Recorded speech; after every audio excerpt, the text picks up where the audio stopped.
अस्सलाम वालेकुम viewers, good morning and welcome to Suno Pakistan. उम्मीद करते हैं कि जनाब आप बिल्कुल ठीक ठाक होंगे, खैर खैरियत से होंगे जहाँ पर भी होंगे। और वीकेंड जनाब आपने बड़ा बेहतरीन अपना गुजारा भी होगा।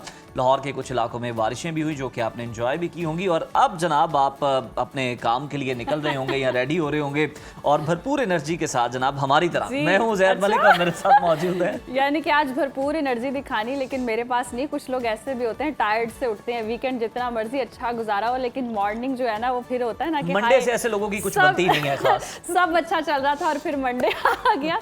तो खैर मेरी तरफ से भी तमाम देखने वालों को अस्सलाम वालेकुम and a very happy good morning. और जी इस आपके फेवरेट शो में आप सबको वेलकम कहते हैं। होपफुली आपको प्रोग्राम बहुत पसंद आएगा। मुझे कहते हैं माहम जाहिद और अब हम प्रोग्राम की हाइलाइट्स डिस्कस कर लेते हैं। बिल्कुल जी। और आज 13 जुलाई है, मकबूजा कश्मीर की आज़ादी की खातिर अपनी जानों का नजराना पेश करने वाले 22 अजीम कश्मीरियों की याद में आज दुनिया भर में यौम शहदाए कश्मीर इंतहाई अकीदत व एहतराम से मनाया जा रहा है।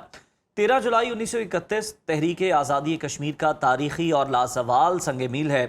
95 साल पहले श्रीनगर सेंट्रल जेल के बाहर कैदी अब्दुल कदीर के मुकदमे की समाअत के वक्त हजारों कश्मीरी वहां पर जमा थे और ऐसे में जोहर की नमाज का वक्त हुआ तो एक नौजवान ने आगे बढ़कर अजान देना शुरू की, मगर जालिम डोगरा फौज ने गोली मारकर उसे शहीद कर दिया। उसके बाद फिर दूसरा, तीसरा और चौथा नौजवान आगे बढ़ता गया और इस तरह से 22 जवानों ने अपनी जानें कुर्बान की, लेकिन जुल्म के आगे सर न झुकाया और अजान इलाही को मुकम्मल करके तारीख रकम की। बिल्कुल उज़ैर, और ये अजीम शहादतें दरअसल उस जद्दोजहद का आगाज़ थी जिसने वादी कश्मीर में आज़ादी की चिंगारी को एक कभी ना बुझने वाला शोला बना दिया। और आज दुनिया भर में मुकीम कश्मीरी इन शहदा को खिराज अक़ीदत पेश करने के लिए रैलियाँ, जलसे और दुआ या तकरीबात मुनक़्क़िद कर रहे हैं। और इस मौके पर पाकिस्तान की क़यादत ने कश्मीरियों की अखलाक़ी और सिफारती हिमायत जारी रखने का आज़म दोहराया। कश्मीरी अवाम 7 दहाइयों से नाजरीन ज़ायद अरसे से भारत के गासिबाना कब्ज़े के ख़िलाफ़ बरसरे पेकार हैं, जहां भारत ने आज भी जुल्म और जबर का बाजार गर्म कर रखा है। लेकिन हम देखते हैं कि वो दिन दूर नहीं है जब कश्मीरियों की जिद्दोजहद आज़ादी रंग लाएगी और हिंदुस्तान के जुल्मों सितम से वो आज़ाद होंगे इंशाल्लाह। और अपनी पहली स्टोरी की जानिब बढ़ते हैं। मशरक़ की सूरत हाल डिस्कस कर ली जाए तो हम देख रहे हैं कि अमरीकी सदर डोनाल्ड ट्रंप ने अभी CNN को जो इंटरव्यू दिया उस पर उन्होंने ये दावा किया कि अमरीका और ईरान हफ्ते के रोज़ एक बड़े मुआहदे के बिल्कुल करीब थे, लेकिन ऐन आखिरी लम्हे पर ईरान ने तिजारती जहाज़ पर ड्रोन हमला करके इस पूरे अमल को सबूताज किया।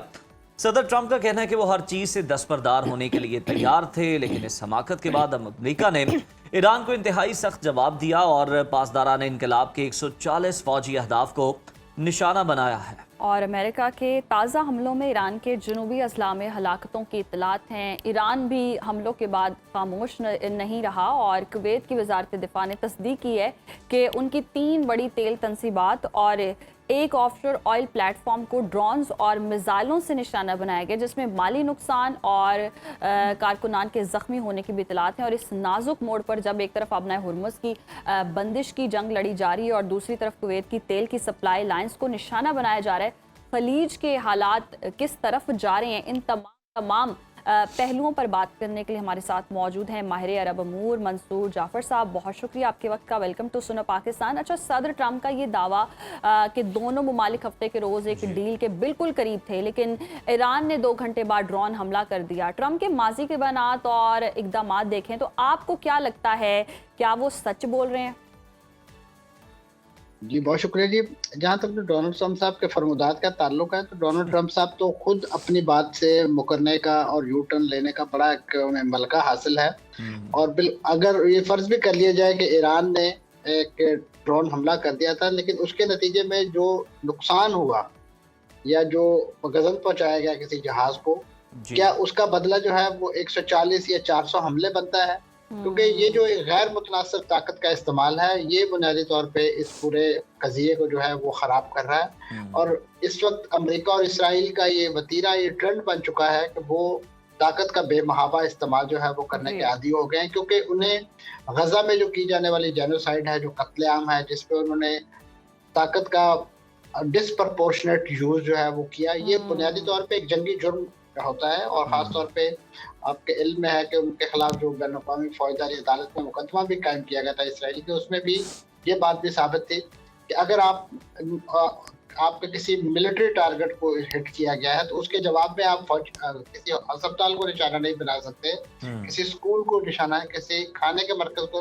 तो ये ट्रेंड वहां से डेवलप हुआ और आपने देखा कि बिल्कुल यही ट्रेंड आपको लबनान में दिखाई देता है कि वहां पे भी इसराइली फौज ने हॉस्पिटल, सिविल इंफ्रास्ट्रक्चर, हत्ता के जो चर्च और मसाजिद जो है उनको भी नहीं छोड़ा। तो ये इस वक्त जो, और ईरान की भी अगर आप देख लीजिए, मिसाल लीजिए, तो उसमें भी जो अहदाफ जिनको निशाना बनाया गया उसमें सिविल इंफ्रास्ट्रक्चर ज्यादा है और सिविल इंफ्रास्ट्रक्चर से फौजी ताकत तो नुकसान नहीं होता, अवाम को, सिविल आबादी को नुकसान होता है। तो अब ये वो सिचुएशन है कि जिसको अगर आप देखें खासतौर पे उस मफाहमती याददाश्त की रोशनी में कि जिसका पहला नुक्ता ये कहता है कि जी लबनान में भी सीज फायर होगा, तमाम जगहों पे सीज फायर किया जाएगा। आप खुद देख सकते हैं कि इस पूरे दौरान, इस पूरे जो तकरीबन 2 हफ्ते की मुद्दत गुजरी है, इसमें एक दिन भी लबनान के अंदर सीज फायर जो है आपको दिखाई नहीं देता। तो लिहाजा अमेरिका तो खुद इस माहदे के किसी एक शिक पर भी अमल करने के लिए रवादार नहीं। फिर इसी तरीके से जो डोनाल्ड ट्रंप साहब के रोज अव्वल से बयानात अगर आप उनका जायजा लें तो आपको अंदाजा होगा कि उनमें वो बाकायदा धमकियां देते थे ईरान को, उसी अंदाज के नताइज की धमकियां देते थे जो वो माजी में दिया करते थे। और इस माहदे की एक शिक अहम ये भी है कि आप ऐसा कंड्यूसिव एनवायरनमेंट पैदा करेंगे कि जिसमें ये माहदा जो है वो फ्लोरिश हो सके और स्टेप बाय स्टेप जो बिल्कुल ऐसा कोई एनवायरनमेंट नजर नहीं आ रहा कि जिसमें ये मुआहदा जो है ये आगे बढ़ सके और फ्लरिश कर सके। ऐसे में मंसूर साहब अगर हम देखें तो डोनाल्ड ट्रंप के दावों की, बातों की, हमलों की हम बात कर लें तो, लेकिन उससे हासिल उसूल जो है वो कोई बहुत ज़्यादा वो नहीं कर सके हैं अमरीकी अवाम के लिए, अमरीका के लिए। तो अमरीकी सेंट्रल कमांड ने अभी ये जो 3 दिन में 300 से ज़्यादा टारगेट हिट्स किए हैं जिनमें मिसाइल तनसीबात, ड्रोन, हैंगर शामिल हैं, इनको निशाना बनाने का जो भी दावा है, क्या अमेरिका इन हमलों के बाद देखा जाए तो वाकई ईरान की जो बहरी नाकाबंदी की सलाहियत है उसको कमज़ोर कर सका है? ये चीज़ अमेरिका हासिल कर चुका है या फिर ईरान अब भी उसका होल्ड वहाँ पर बड़ा स्ट्रॉन्ग है और अब भी वो अमेरिका को सरप्राइज दे रहा है? यकीनन आपके सामने है सूरत हाल, क्योंकि इस वक्त उनकी पूरी कोशिश है कि आबनाए हुर्मुज़ पर ईरान का जो मुस्तकिल कंट्रोल है उसे किसी तरीके से कॉम्प्रोमाइज़ किया जाए, न्यूट्रलाइज किया जाए। उस मकसद के लिए पहली जंग के मौके पे भी जो सीज फायर से पहले थी उसमें भी आपने देखा कि उन्होंने ओमान को ऑन बोर्ड लेने की कोशिश की और ओमान को इस बात पे मजबूर किया कि वो नॉर्थ से साउथ वाला रूट जो है वो ओपन करे ताकि जो इस वक्त बल्क इकट्ठा हो चुका है बड़े पैमाने पे आबनाए हुर्मुज़ के दोनों तरफ बहरी जहाज़ों का, वो वहां से गुजारा जा सके। और एक टेस्टिंग केस के तौर पे वो इस अबूरी मुद्दत को इस्तेमाल करना चाह रहे थे कि इसमें मैक्सिमम हम उसको एक्सरसाइज करके देख लें और अगर वो रूट एक इफेक्टिव रूट बन जाता है तो आइंदा उसको सिक्योर करने के लिए जो है ओमान को किसी तरीके से ऑन बोर्ड लिया जाए। आपने देखा कि इस जंग से पहले भी और इस जंग के दौरान भी ओमान और ईरान इस मौजू पर मुज़ाकरात भी करते रहे हैं। इस बात पे तो ओमान को इत्तेफाक नहीं है कि इस पर कोई टैरिफ लगाया जाए या इस पर कोई टैक्स लगाया जाए, लेकिन वो इस बात पर जरूर एग्री करते हैं कि एक मुश्तरका कंट्रोल हो सकता है और उसमें कुछ दीगर ममालिक को भी शामिल किया जा सकता है ताकि इस अहम गुजरगाह की सिक्योरिटी को और सलामती को जो है वो यकीनी बनाया जाए। लेकिन अमेरिका को इस वक्त इस आबनाए हुर्मुज़ की अहमियत का अंदाजा हो गया है। यही वजह है कि आपने देखा कि वो नारे जिनकी बुनियाद पे जंग शुरू की गई थी, चाहे वो रजीम चेंज का एजेंडा हो, चाहे वो ईरान के न्यूक्स हो, उन्हें उनकी जो अफजूदा यूरेनियम के खात्मे की बात हो, तो तमाम के तमाम उन बातों और नारों से जब वो पीछे हट गया, अब उसका सारा जोर जो है वो इस आबनाए हुर्मुज़ पर आ गया है। क्योंकि आपने देखा कि इस जंग के दौरान इसकी बंदिश की वजह से न सिर्फ पाकिस्तान, दुनिया भर, बिलखुसूस अमेरिका की मईशत जिस अंदाज से तहपाला हुई, खुद अमेरिका के जो रिजर्व जो है वो जब बिल्कुल जमीन पर आ लगे, यही वो मैं समझता हूँ ज़मीनी हकायक थे कि जिसके बाद डोनाल्ड ट्रंप साहब को होश के नाखुन लेना पड़े और उन्होंने सीज फायर पर एग्री किया। और सियासी चैलेंजेस उनके लिए अलग थे, लेकिन जो इकोनॉमिक चैलेंजेस थे और खासतौर पे जो बड़ी बड़ी उनकी कंपनियां हैं जो यहाँ से माल गुजरने के बाद, खाते गुजरने के बाद पूरा बिजनेस करती थी, ये वो एक स्टॉक मार्केट, पूरा एक आपके लिए बिजनेस जो इंडस्ट्री थी, उनके जोर पर, उनके दबाव पर ये जंगबंदी पे मजबूर हुए हैं। ये कोई ईरानियों की मोहब्बत में या वो खित्ते के अमन के लिए नहीं हुए, क्योंकि इनका तो बिजनेस ही जंग है और इनकी जंगी इंडस्ट्री चलती है तो अमेरिका फ्लरिश करता है और अमेरिकी आवाम के लिए बिल्कुल दुरुस्त फरमाया सर आपने। और वाकई ऐसा होता भी है और ये जो प्रेशर बिल्ड हुआ इकोनॉमिकली भी अगर देखें तो डोनाल्ड ट्रंप ने ये सिचुएशन देखते हुए ये जो डिसीजन लिए हैं, लेकिन उस सारी सूरत हाल के बाद भी अगर ईरान की हम बात करते हैं, ईरान ने उर्दन में अमरीकी बेस को निशाना बनाया, जिसके बाद बहरीन, यूएई और कतर के दिफाई निज़ाम मुतहरिक हुए। कतर ने तो अपनी तमाम समंदरी सरगर्मियां मुअत्तल करके ईरानी इक़दाम को खुद मुख्तारी पर हमला करार दे दिया है। क्या खलीजी ममालिक दोबारा से इस जंग का ईंधन बनने जा रहे हैं, कुछ पार्ट बन सकते हैं इस चीज़ का? जी, अभी उसकी एक बदकिस्मती इब्तदा तो हो चुकी है, और ख़ासतौर पे कतर तो उन मुल्कों में शामिल है कि कतर के पास तो कोई मुतबादिल रूट भी नहीं है। उसका गैस और तेल जो है वो यहीं से गुजर के जाना है। उसके मुकाबले में अगर आप यूएई की बात करें तो उनके पास एक फुजैरा की मुतबादल पाइपलाइन मौजूद है, लेकिन उससे वो बल्क जो है ट्रांसपोर्ट नहीं हो सकता जो यहाँ से होकर जाता है। इसी तरीके से सऊदी अरब ने अपनी जो जम्बू की एक मुतबादल पाइपलाइन है उसको एक्टिवेट करके अपना जो बहरा अहमर के जरिए तरसील का एक निज़ाम बनाने की कोशिश की है, लेकिन उसका हुजम भी बहुत कम है और बड़ा कॉस्ट यानी उसमें कॉस्ट आती है उसको सारे को मैनेज करने में, और सिक्योरिटी वहाँ पे भी इन्वॉल्व है। और आपने देखा कि इस जंग के दिनों में ही जो ईरानी पासदारान इनकलाब के एक रहनुमा है, उनका जहाज जो है वो यमन में उतरा है, और उस चीज़ को बहुत अहमियत दी जा रही है कि कहीं इस वक्त जो यमन के हूसी बागी हैं उनके साथ इस नौयत की तालमेल तो नहीं की जा रही कि वहाँ जो एक गुजरगाह है बाबुल मंदब उसको उससे बहरा अमर के अंदर जो है वो बंद करने की कोई प्लानिंग ना हो रही हो, क्योंकि अगर यहाँ से ये रूट बंद होता है तो एक मुतबादल रूट उसको भी इस्तेमाल करने की बात। तो इसलिए ये तमाम चीज़ें मैं समझता हूँ न सिर्फ अमरीकी इंतजामिया, उनकी जो सेंटकॉम की क़यादत, उन सबके इल्म में भी होगी, लेकिन हकीकत में इस वक्त अमेरिका जो है वो उस तमाम रद्द अमल से अभी तक बाहर नहीं आ सका जो ईरान के जो साबिक रहबर आला है उनके जनाजे के मौके पे देखने को मिला। आपने देखा कि खुद डोनाल्ड ट्रंप साहब इस नौयत के बयान देते सुने गए कि मुझे नहीं मालूम था कि वो इतने मकबूल आम रहनुमा थे।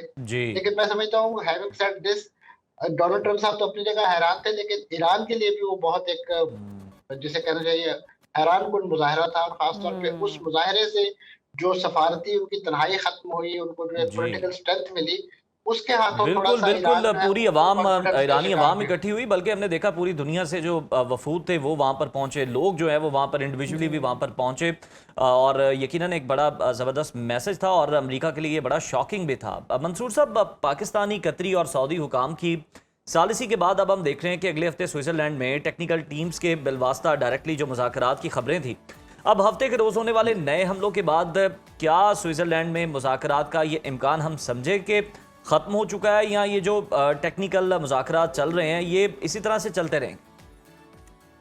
जी देखिए, इस वक्त जो सिचुएशन ज़मीन पे आपको दिखाई दे रही है, अगर इसका मुवाजना आप अफगानिस्तान में जो अमेरिका के हमले थे उनसे करें तो वहाँ पे भी आपने देखा कि वो तालिबान से कतर में मुज़ाकरात भी कर रहे थे और उसके साथ साथ तालिबान को निशाना भी बना रहे थे।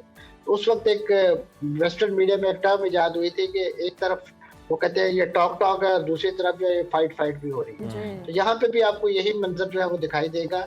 ये बातचीत भी जारी रहेगी और उसके साथ साथ इस नौयत की चांदबारी जो है वो भी जारी रहेगी, क्योंकि इस वक्त भी इन कोशिशों का तमाम जो मुंतहा और मकसूद है वो यही है कि किसी तरीके से दूसरे फरीक को ज़्यादा से ज़्यादा अपने मौक़िफ़ से पीछे हटने पर मजबूर किया जाए, क्योंकि मुज़ाकरात की बेस पे शायद दबाव की वो कैफियत नहीं बनती है, और ख़ासतौर पे जो मुख्तलिफ टेक्निकल नौयत के मुज़ाकरात हैं उसमें दोनों फरीक बहुत तैयारी के साथ आते हैं। तो ये एक ज़मीनी हक़ाइक़ अपनी फेवर में करने के बाद एक कोशिश यही होती है कि दूसरा फरीक जो है वो खुद से ही सरेंडर कर दे। बिल्कुल मंसूर साहब, दोनों तरफ से कोशिशें तो चल रही हैं, ऐसे में पाकिस्तान की कोशिशों को कैसे हम भूल सकते हैं? पाकिस्तान इस पूरे मामले में सालिस का किरदार तो अदा कर रहा है, लेकिन खलीज में हमारे लाखों वर्कर्स मौजूद हैं और पेट्रोल का सारा इन्हिसार इसी खित्ते पर है। इन ताज़ा हमलों के बाद पाकिस्तान को अपनी मुआशी और खारजा पॉलिसी में क्या फौरी तब्दीलियाँ करनी चाहिए या करनी होंगी भी? देखिए जी, हमारे यहाँ तो अभी उसकी शुरुआत भी नहीं हुई थी इस जंग की। तो हुकूमत एक तरफ तो वो पेट्रोल की कीमतें कम करती जा रही थी, लेकिन आपने देखा कि उसके फौरन बाद जो है वो इजाफा हमारे यहाँ तो देखने को मिला है, क्योंकि हम लोग जो है वो बुनियादी तौर पे खाम तेल नहीं खरीदते, हम तो एक जो तैयार शुदा तेल या पेट्रोल खरीदते हैं, वो दुनिया में अभी भी महंगा है। ऐसी सारी सूरत हाल के पेश नज़र मैं समझता हूँ कि पाकिस्तान की हुकूमत यकीनन अलर्ट है, और वो न सिर्फ इन स्टेक होल्डर के साथ जिनके साथ वो सालिसी का फरीजा सर अंजाम दे रहे हैं, उन्हें एंगेज कर रहे हैं, उनके लिए उनको इस बात पर बावर करवाने की कोशिश कर रहे हैं कि इस जंगी मैदान को, जंगी अलाव को दोबारा ना दहकाया जाए, क्योंकि इसकी हिद्दत जो है वो दुनिया को बहुत बुरी तरह मुतासर कर सकती है। राइट। अभी तो पुराने शौक से दुनिया बाहर नहीं आ सकती है, जी। तो पूरा एक नया सदमा जो है वो बर्दाश्त करने की, ये झटका बर्दाश्त, और बिलखुसूस तक अमेरिका और इसराइल दोनों के अंदर एक सियासी तब्दीली का अमल भी आपके सामने है।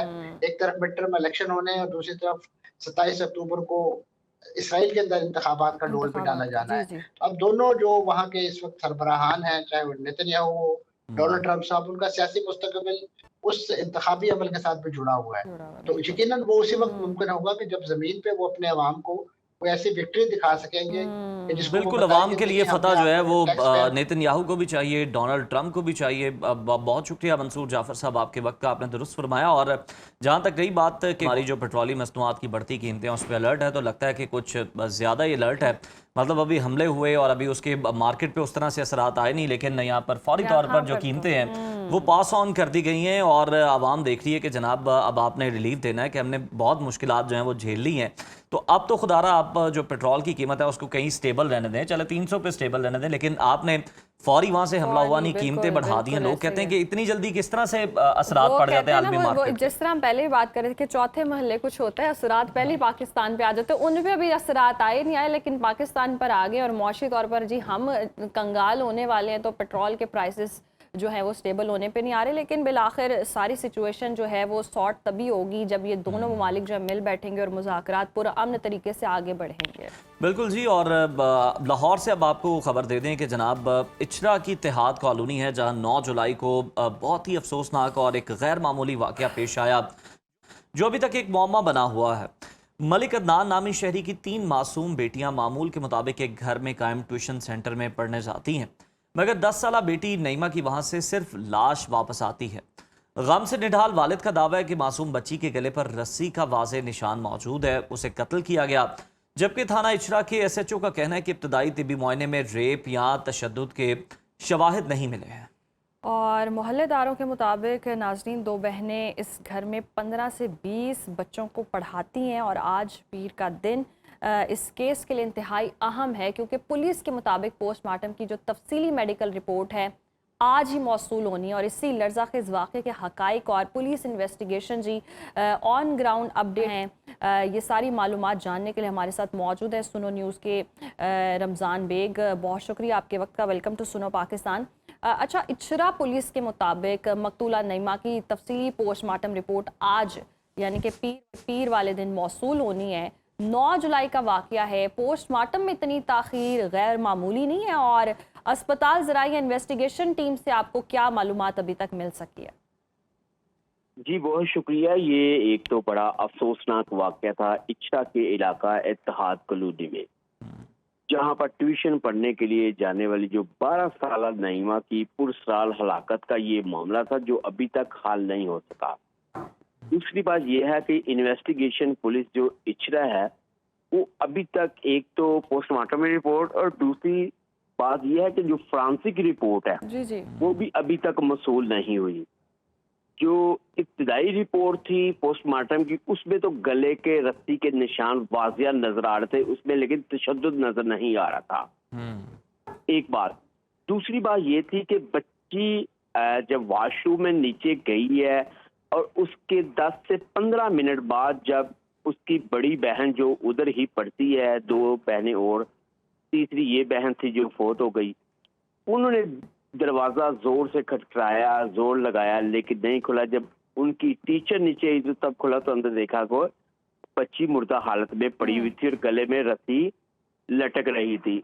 जो पुलिस ने वहां से लेके फ्रांसिक की टीमें आई थी, उन्होंने बकायदा हर चीज जो है वो शवाहद के तौर पे फ्रांसिक में जमा करवा दी जी। और जो पोस्टमार्टम रिपोर्ट है उसका सिर्फ इंतजार है। अब उसमें ये असल हकायक वाजिया होंगे। बिल्कुल रमजान, पोस्टमार्टम रिपोर्ट जो है उसमें हकायक सामने आएंगे कि ये सुसाइड है या ये फिर मर्डर है, क्योंकि उस इलाके के SHO का तो ये कहना है कि गर्दन पर रस्सी के निशान से लगता यही है कि ये खुदकुशी हो सकती है, क्योंकि दरवाज़ा भी अंदर से लॉक था।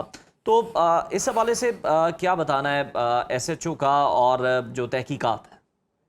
अच्छा, इसमें ना 2 चीजें हैं जी जैद भाई। उसमें यह है, एक तो जो अब क्योंकि ऑपरेशन विंग का काम खत्म हो गया, अब है इन्वेस्टिगेशन का। जी जी सही। इन्वेस्टिगेशन से जब हमारी बात हुई तो उनका ये कहना है कि हमारी भी जो तहकीकात है अभी तक की, वो इसका खुदकुशी का ही मामला लग रहा है। सही। क्योंकि पर्चा जाहिर सी बात है वो 302 का हुआ है, नामालूम शख्स के खिलाफ हुआ है, तो जाहिर सी सही। बात है मिर्जा रमजान बेग, जब जिस तरह से आप बता रहे हैं कि सूरत हाल कुछ ऐसे ही लग रही है और अभी इब्तदाई तौर पर इन्वेस्टिगेशन में यही कुछ बज़ाहिर नज़र आ रहा है कि खुदकुशी का ये वाक़या लगता है, जो आसपास के जो मोहल्लेदार हैं उनका इस बच्ची के हवाले से क्या बताना है? और एक होता है ना कि बच्ची की मेंटली कोई कंडीशन ऐसी हो या सोच विचार ऐसा करती हो, पेरेंट्स का इस हवाले से क्या बयान है? जी, बहुत अच्छा सवाल आपका। पहली बात यह है कि मोहल्लेदारों से हमने बात की, उसके रिश्तेदारों से बात की। उनका ये कहना है कि कुछ अरसा पहले भी इस बच्ची ने अटेम्प्ट की थी, अच्छा। और अब क्योंकि ये ट्यूशन 6ठी क्लास की तालबा है, 2 बहनें भी इसके पास साथ पढ़ती हैं और ये खुद भी। तो मिर्जा तो रमजान जिस दिन बेग, ये किसी वाकया जहनी हुआ दबाव है, का शिकार थी? इस तरह अगर ये अटेम्प्ट कर रही थी तो पेरेंट्स को भी अलर्ट होना चाहिए था, एरिया में भी कोई अलर्ट इस तरह से होना चाहिए था। इस बच्ची के हवाले से कुछ बताइएगा, कुछ जान पाए अगर आप तो। जी जी बिल्कुल, क्योंकि पहले जब अटेम्प्ट की थी पुलिस तफ्तीशी अफसर ने ये बताया, तो उस वक्त इनके वालदैन ने इसको समझाया बैठा के, इसकी जो बड़ी बहनें 3 बहनें यहाँ पर पढ़ती थी, उन्होंने भी समझाया, रिश्तेदारों में इन्हें भी। तो ये अच्छा बात रमजान, हमें गुजर गई। लास्टली उसके जरा ये बाद बता अब- दें कि जो ट्यूशन सेंटर चला रही थी 2 बहनें, क्या वो अपने घर में हैं, पुलिस हिरासत में हैं, उनके खिलाफ तो कोई कार्रवाई नहीं की गई? उनके हवाले से क्या अपडेट है आपके पास? जी बिल्कुल जी, उनमें से जो दोनों टीचरों को उन्होंने हिरासत में लिया था और उनसे बयानात लिए और ठीक। उसके बाद उनको छोड़ दिया, ताकि सही। वो एक जो इब्तदाई रिपोर्ट के मुताबिक जब उनको हिरासत में लिया गया तो उन्होंने बताया था कि ये इतने बजे पढ़ने 4:15 पे मेरे पास पढ़ने आई, तो उस दौरान वो जब नीचे गई तो उसके बाद हमें नहीं पता, हमने तो खुद दरवाजा तोड़ के ये ठीक पुलिस है, को टीचर्स ने भी वीडियो अपना दिया बयान और जो है इनका वो बयान रिकॉर्ड दिया। करवा दिया और उन्होंने भी लाइल्मी जाहिर की। बहुत शुक्रिया मिर्ज़ा रमज़ान बेग, इससे मुतालिक आप हमें अपडेट कर रहे थे और बड़ा ही अफसोसनाक वाक़या और कुछ भी कहना कबल अज़ वक्त है, लेकिन आज का दिन इस केस के हवाले से खासा इंपॉर्टेंट है। देखते हैं पोस्टमार्टम रिपोर्ट आती है तो क्या हक़ाइक़ सामने आते हैं। और अगर जो भी सूरत हाल होती है सारी सिचुएशन में ट्यूशन सेंटर्स पर बहुत ज़्यादा जिम्मेदारी आती है, वालिदैन पर बहुत ज़्यादा जिम्मेदारी आती है। इससे पहले भी हम ट्यूशन सेंटर्स के केस देख रहे हैं और एक वाक़या होता है और दूसरा फिर वाक़या सुनने को मिल जाता है। तो बस अल्लाह जी रहम ही करे हम सब पर। अभी वक्त है ब्रेक का, देखते रहिए सुनो पाकिस्तान।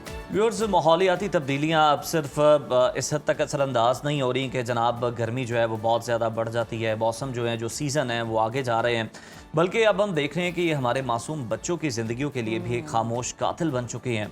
नई चौंका देने वाली तहकीक के मुताबिक पाकिस्तान में पिछले 2 सालों के दौरान नौज़ायदा से लेकर 5 साल तक के बच्चों में अमवात की सबसे बड़ी वजह खसरे यानी मीज़ल्स की बीमारी बनकर सामने आई है। और हैरत अंगेज़ तौर पर इसकी बड़ी वजह वक्त से पहले बरसात के मौसम की आमद है, क्योंकि सरकारी सतह पर जो खसरे के हिफाजती टीके लगाए जाते हैं वो अमूमन जून जुलाई में लगाए जाते हैं, मगर बदलते हुए मौसमों की वजह से बरसात पहले आ जाती है और ये वैक्सीनेशन शेड्यूल मासूम बच्चों को बचाने में नाकाम हो रहा बिल्कुल है। ऐसा ही है और वर्ल्ड हेल्थ ऑर्गेनाइजेशन की रिपोर्ट तो मज़ीद तशवीशनाक है, जिसके मुताबिक पाकिस्तान दुनिया भर में खसरे की वबा से सबसे ज़्यादा मुतासिर होने वाले 10 बड़े ममालिक में शामिल हो चुका है। और सिर्फ साल 2023 के आखिरी 6 महीनों में 7000 से ज़ायद अफराद इसका शिकार हुए, जबकि दही इलाकों में वालिदैन की नाख्वानदगी और रजिस्ट्रेशन के पेचीदा तरीके और तिबी मराकज़ तक रसाई ना होना इस बहरान को मज़ीद संगीन बना रहा है। और इस अहम और बदलते मौसम में बच्चों की क़ुव्वत मुदाफ़त भी हम देखते हैं बढ़ाने के कुदरती तरीके मौजूद हैं। और ये जानने के लिए हमारे साथ मौजूद है मुल्क के मारूफ नेचुरोपैथ जमील मेहरवी साहब। बहुत शुक्रिया आपके वक्त का। वेलकम टू सुना पाकिस्तान। सर, आपने अदादो शुमार तो जान ही लिए कि किस हद तक पाकिस्तान हर जगह पे हर रैंक में पहले से 10 नंबर में कहीं ना कहीं शुमार ही होता है। कोई वबा हो, कोई प्रॉब्लम हो, कोई मसला और मसाइल हो। इस सारी सूरत हाल में जिस तरह से क्लाइमेट चेंज हो रहा है, बच्चों को खसरे से कैसे बचाया जा सकता है? बहुत शुक्रिया जी। सबसे पहले तो हमें ये देखना है कि हमें वही बात है जो हम एक अरसा से करते आ रहे हैं कि बैक टू नेचर होना है, हमें फितरत की तरफ लौटना है। नहीं तो पाकिस्तान पूरी दुनिया में तमाम किस्म की बीमारियों में ये सफ़े अव्वल की तरफ जो है ना, पूरी मतलब हमने हर बीमारी में वर्ल्ड कप जीतने के चक्कर में है। बिल्कुल ऐसा ही है। तो बैक टू नेचर होना है, अपने आदात तौर तरीके बदलने। मीज़ल जो है ये बिल्कुल नहीं हो सकता, क्योंकि हमारे यहाँ इस वक्त देख लेना कि गर्मी जो है वो किस हद तक बढ़ चुकी होती है, और ख़ास तौर पे इसमें हमारे यहाँ खुश्की का अंसर बहुत होता है साथ, और इस गर्मी खुश्की की वजह से मसले ये वाले बनते हैं। और ऊपर से हम जब ये सॉरी ऊपर से जब ये हम ये गर्मी खुश्की का जब एनवायरनमेंट और क्लाइमेट इस तरह की चेंजिंग्स आती हैं, तो हम बहुत ज़्यादा जिसे कहते हैं ना तेज़ाबियत वाली या जो चीज़ें चटपटी मरगन गज़ाएँ, जी, जी, जी। इनको हम बहुत ज़्यादा हिस्सा बनाते हैं। हालांकि आप देख लें कि इन दिनों में सब्जियों में आप अगर गौर करें तो किस तरह की सब्जियां मिलती हैं हमें, तो हम उन सब्जियों को ज़्यादा फोकस करें, और वो सब्जियां जो है जैसे कद्दू है, टींडे हैं, घियातोरी है, मतलब शलजम है, ये चीज़ें हम अपनी ग़िज़ा का हिस्सा बना ही नहीं रहे। हमारी दौड़ लगी हुई है हर वक्त फास्ट फूड हो, जंक फूड हो, फ्रोज़न फूड हो, और उसके बाद फिर मुख्तलिफ़ किस्म की कोल्ड ड्रिंक। अपने इंटरनल इन्वायरमेंट को हमने गर्मी खुश्की की तरफ लेके जाना है, और उसको इतना बढ़ा देना है कि आपके लिवर के ऊपर इफेक्ट होगा। लिवर डिटॉक्सिफिकेशन नहीं करता, लिवर फैटी हो रहा है, हम रात को देर तक खाते रहते हैं, मतलब अंधेरा होने के बाद भी हम लगे हुए हैं कि जी हमने खाना है, और वो लिवर फैटी कर रहे हैं। और उससे क्या होता है कि हमारी जो जिस्म के अंदर गर्मी खुश्की हिद्दत बढ़ती है, सुफरा जो बाइल है वो बढ़ेगा, उसकी प्रोडक्शन बढ़ गई, वो बढ़ेगा तो वो हमारे पित्ते में रुकेगा, अगर तो पित्ते में वो सुलज करेगा या उसमें बाइल पिगमेंटेशंस करेगा, तो हम जो है वो पित्ते के मसाइल की महरवी तरफ साहब, अगर जाएंगे। हम वैसे भी देखें तो जो स्कूल की छुट्टियां हैं, अब जो जो मौसम बदल रहा है तो वो छुट्टियां तब्दील हो गई हैं। हमारे वक्त में किसी और वक्त में होती थी, हाँ जी, अब जो है वो पहले हो गई हैं। लेकिन ये रीशेड्यूलिंग जो है वो क्यों नहीं हो पा रही कि जनाब वैक्सीनेशन जो है वो हम पहले कर लें? अगर नहीं भी हो पा रही तो कोई तरीके बताएं कि किस तरह बच्चों की इम्यूनिटी जो है उसको बेहतर बनाया जा सकता है और इस तरह की बीमारियों से उन्हें बचाया जा सके। देखिए, पहली बात तो ये है कि अगर हम वैक्सीन्स का जायज़ा लें ना, तो एफसीन फाइल्स जब से खुली हैं, हमें उस वक्त से बहुत ज़्यादा अच्छे से पता लगना शुरू हो गया कि वैक्सीन ने बीमारियां, मतलब अगर हम इस वक्त देखें तो वर्ल्ड में, पूरी दुनिया में आपको बेशुमार ऐसे वीडियोस और टॉपिक्स और सर्च मिल रही हैं कि वैक्सीन से बीमारियां ज़्यादा आ रही हैं या रोक पा रही हैं। और इसके ऊपर हमें कोई, मतलब जो है ना, वो कोई ऐसा आर्टिकल, कोई रिसर्च पेपर भी नहीं मिल रहा कि कितने लोगों को वैक्सीन दी गई, तो उनके अंदर हालात क्या थे, और जिनको कोई नहीं ऑथेंटिक दी चीज़ गई, नहीं है। उनको भी, वो भी कोई ऑथेंटिक हमें कोई चीज़ नहीं मिलती। लेकिन यहाँ पे दौड़ लगी हुई है कि हर काम में वैक्सीन करवा लो। हम जब तक अपने आप को फितरत और नेचर के करीब नहीं लाएंगे, अपनी ग़िज़ाओं को ठीक नहीं करेंगे, मौसम के मुताबिक देखना है। जैसे सर्दियाँ आती हैं तो हम सारे के सारे गर्म मशरूबात या जो हमारे यहाँ ड्राई फ्रूट्स हैं, हम उनकी तरफ चले जाते हैं। तो जब गर्मी आती है तो उस वक्त भी हमें देखना है कि हमें कौन सी गर्म तर चीज़ें हैं जिनके ऊपर हमें फोकस करना है। असूलन तो अगर होना वो चाहिए। अगर हम उसको नहीं देखेंगे और हर वक्त वही एक ही रूटीन है, आप देख लें 24/7 पूरा, मतलब होल द और ईयर बच्चे तो हम खास तौर एक पर ही इसी चीज तरह पे का जंक फोकस फूड ही किए खा हुए। रहे होते हैं। मतलब जितनी भी आप इस वक्त वो बारबेक्यू हैं, टिक्के हैं, कबाब हैं, कढ़ाइयाँ हैं, उसके बाद हर वक्त बिरयानी, ये सारी चीज़ें हमें ख़राब कर रही हैं, और इसकी वजह से सुफरा बाइल जो है वो बढ़ता है, और वो बढ़ता है तो जब वो जिस्म में ज़्यादा रेगुलेट करेगा आपकी पूरी बॉडी में, तो स्किन सॉफ्ट टिश्यूज़ में आके वो इन्फेक्शन कर देगा, और उस गर्मी खुश्की की वजह से आपके ये सुर्ख रंग के छोटे छोटे से इस तरह के दाने बनना शुरू हो जाएंगे, और उसके लिए हमारे फिर बेशुमार मसाइल इसमें। टेम्परेचर हमारा जो है वो बहुत ज़्यादा बढ़ता है, और सम टाइम तो इसमें मरीज़ को गशी के दौरे वगैरह भी आते हैं, और सम टाइम ये जानलेवा भी साबित हो जाता है मीज़ल जो है। और मेहरवी साहब, ये बच्चों को खास तौर पर क्यों इतना इफेक्ट करता है? देखते हैं हम कि, और ये भी कहा जाता है कि हर बच्चे को लाइफ में एक बार ज़रूर खसरे का मसला होना ही होना है। उसकी वजह पता है क्या है कि बच्चा जो बहुत छोटा बच्चा है वो तो अभी असाबी होता है, ठीक है, और उसके बाद जो है ना वो उज़लत, यानी इस तरफ को उसका मिजाज, टेम्परामेंट चेंज होता है। जैसे ही ये मिजाज चेंज होता है, गर्मी की तरफ आता है, खुश्की की तरफ, तो साथ हमारी ग़िज़ाएँ जो है वो बड़ा इफेक्ट कर रही होती हैं, और उसकी वजह से मसाइल जो हैं वो ज़रा तेज़ी से इनको बनते हैं। जैसे आप देख लें कि आम रूटीन में चेहरे पे कील मास से छाइयाँ या दाने बनते हैं, तो अक्सर क्या कहा जाता है कि जी ये बच्चे जवान होने शुरू हो गए ना, ये जवानी के अलामात हैं। तो हमें नहीं निकले थे तो इसका ये मतलब थोड़ी कि हमें जवानी नहीं आई, हम जवान नहीं हुए थे। डिपेंड करता था उस वक़्त के वालिदैन के ऊपर कि वो किस तरह की चीज़ों को देखते थे ठीक है। कि बच्चे की उम्र के साथ साथ उनको किस तरह से, जैसे मिसाल के तौर पे जब हम इस वक्त कोई 9, 10, 11 साल से लेके जब हम 16, 18 साल की उम्र में आते हैं, तो उस वक्त जो बच्चे बच्चियाँ वो बालग होने की पूरी उस पोजीशन पे आ चुके होते हैं। तो उस वक्त इनको किस तरह की चीज़ें लेनी चाहिए, ये ज़्यादा उस वक्त ठंडी चीज़ों की, लस्सी और इस तरह की चीज़ों की तरफ होते हैं। अब जो जिनकी उम्र 40 क्रॉस कर गई या 50 कम अज़ कम प्लस जो चले गए हुए जी। हैं, अब वो भी अगर इस उम्र में उनकी तरह से ज़हन में रखते हुए लस्सी पिएंगे तो फिर इनके जोड़ों में दर्द, पट्टों में खिंचाव हो जाएगा। तो हमें एज के मुताबिक और उसके साथ साथ हमारी बॉडी के अंदर इंटरनल जो क्लाइमेट है, इन्वायरमेंट है, उसके मुताबिक फिर जो वेदर चेंजिंग्स हो रही हैं उनके मुताबिक हमें देखना है कि हमें कब किस वक्त किन चीज़ों को फोकस करना है। लेकिन बड़ी माजरत के साथ कि हमारे यहाँ किसी भी निसाब तालीम के अंदर इन चीज़ों को फोकस ही यानी नहीं खुराक का अगर आपने ख्याल रखना है तो उम्र का भी आपने ध्यान रखना है कि जनाब किस उम्र में क्या आप ले रहे हैं, क्या नहीं ले रहे। अच्छा मेहरवी साहब, बड़ा अच्छा नुक्ता है। इसके अलावा ये भी बताएं कि खुदा ना खास्ता कोई बच्चा खसरे का शिकार हो जाए तो नेचुरोपैथी के असूल क्या बताते हैं, कौन सी ग़िज़ाएँ हैं, मशरूबात हैं या कुदरती तरीके हैं जिससे बच्चा जो है वो रिकवर हो सकता है, जल्दी ठीक देखिए हो सकता 3 चीज़ें हैं जिसका कावा जो है वो बनाना चाहिए और कावा बना के उनको देना चाहिए। एक है खूब कला, कि आपको पंसारी पे जाएंगे तो आपको जड़ी बूटियां जो बेचता है उससे मिल जाएगी। खूब कला है, इंजीर है और अनाब है। ठीक ये है। 3 चीज़ें लें और इसका कावा बना के, वो बहुत बच्चा है, बड़ा है या जो भी जिस एज में है, उसका कावा बना के अगर इसका उसको दिया जाए तो ये बहुत अच्छा है। और खाने के लिए इनको जो है वो सब्जियों में कद्दू, टिंडे, घिया तोरी, मूली, गाजर, शलजम, पेठा कद्दू, भिंडी तोरी और उसके बाद फिर इनको मूंगी की दाल छिलके वाली पतली बनी हुई हो और उसके बाद आप इनको बकरे का गोश्त शोरबे वाला या उसकी यखनी बना के बीच में कद्दू डाल के वो भी दे सकते हैं। आप कद्दू का शेक दे सकते हैं इनको।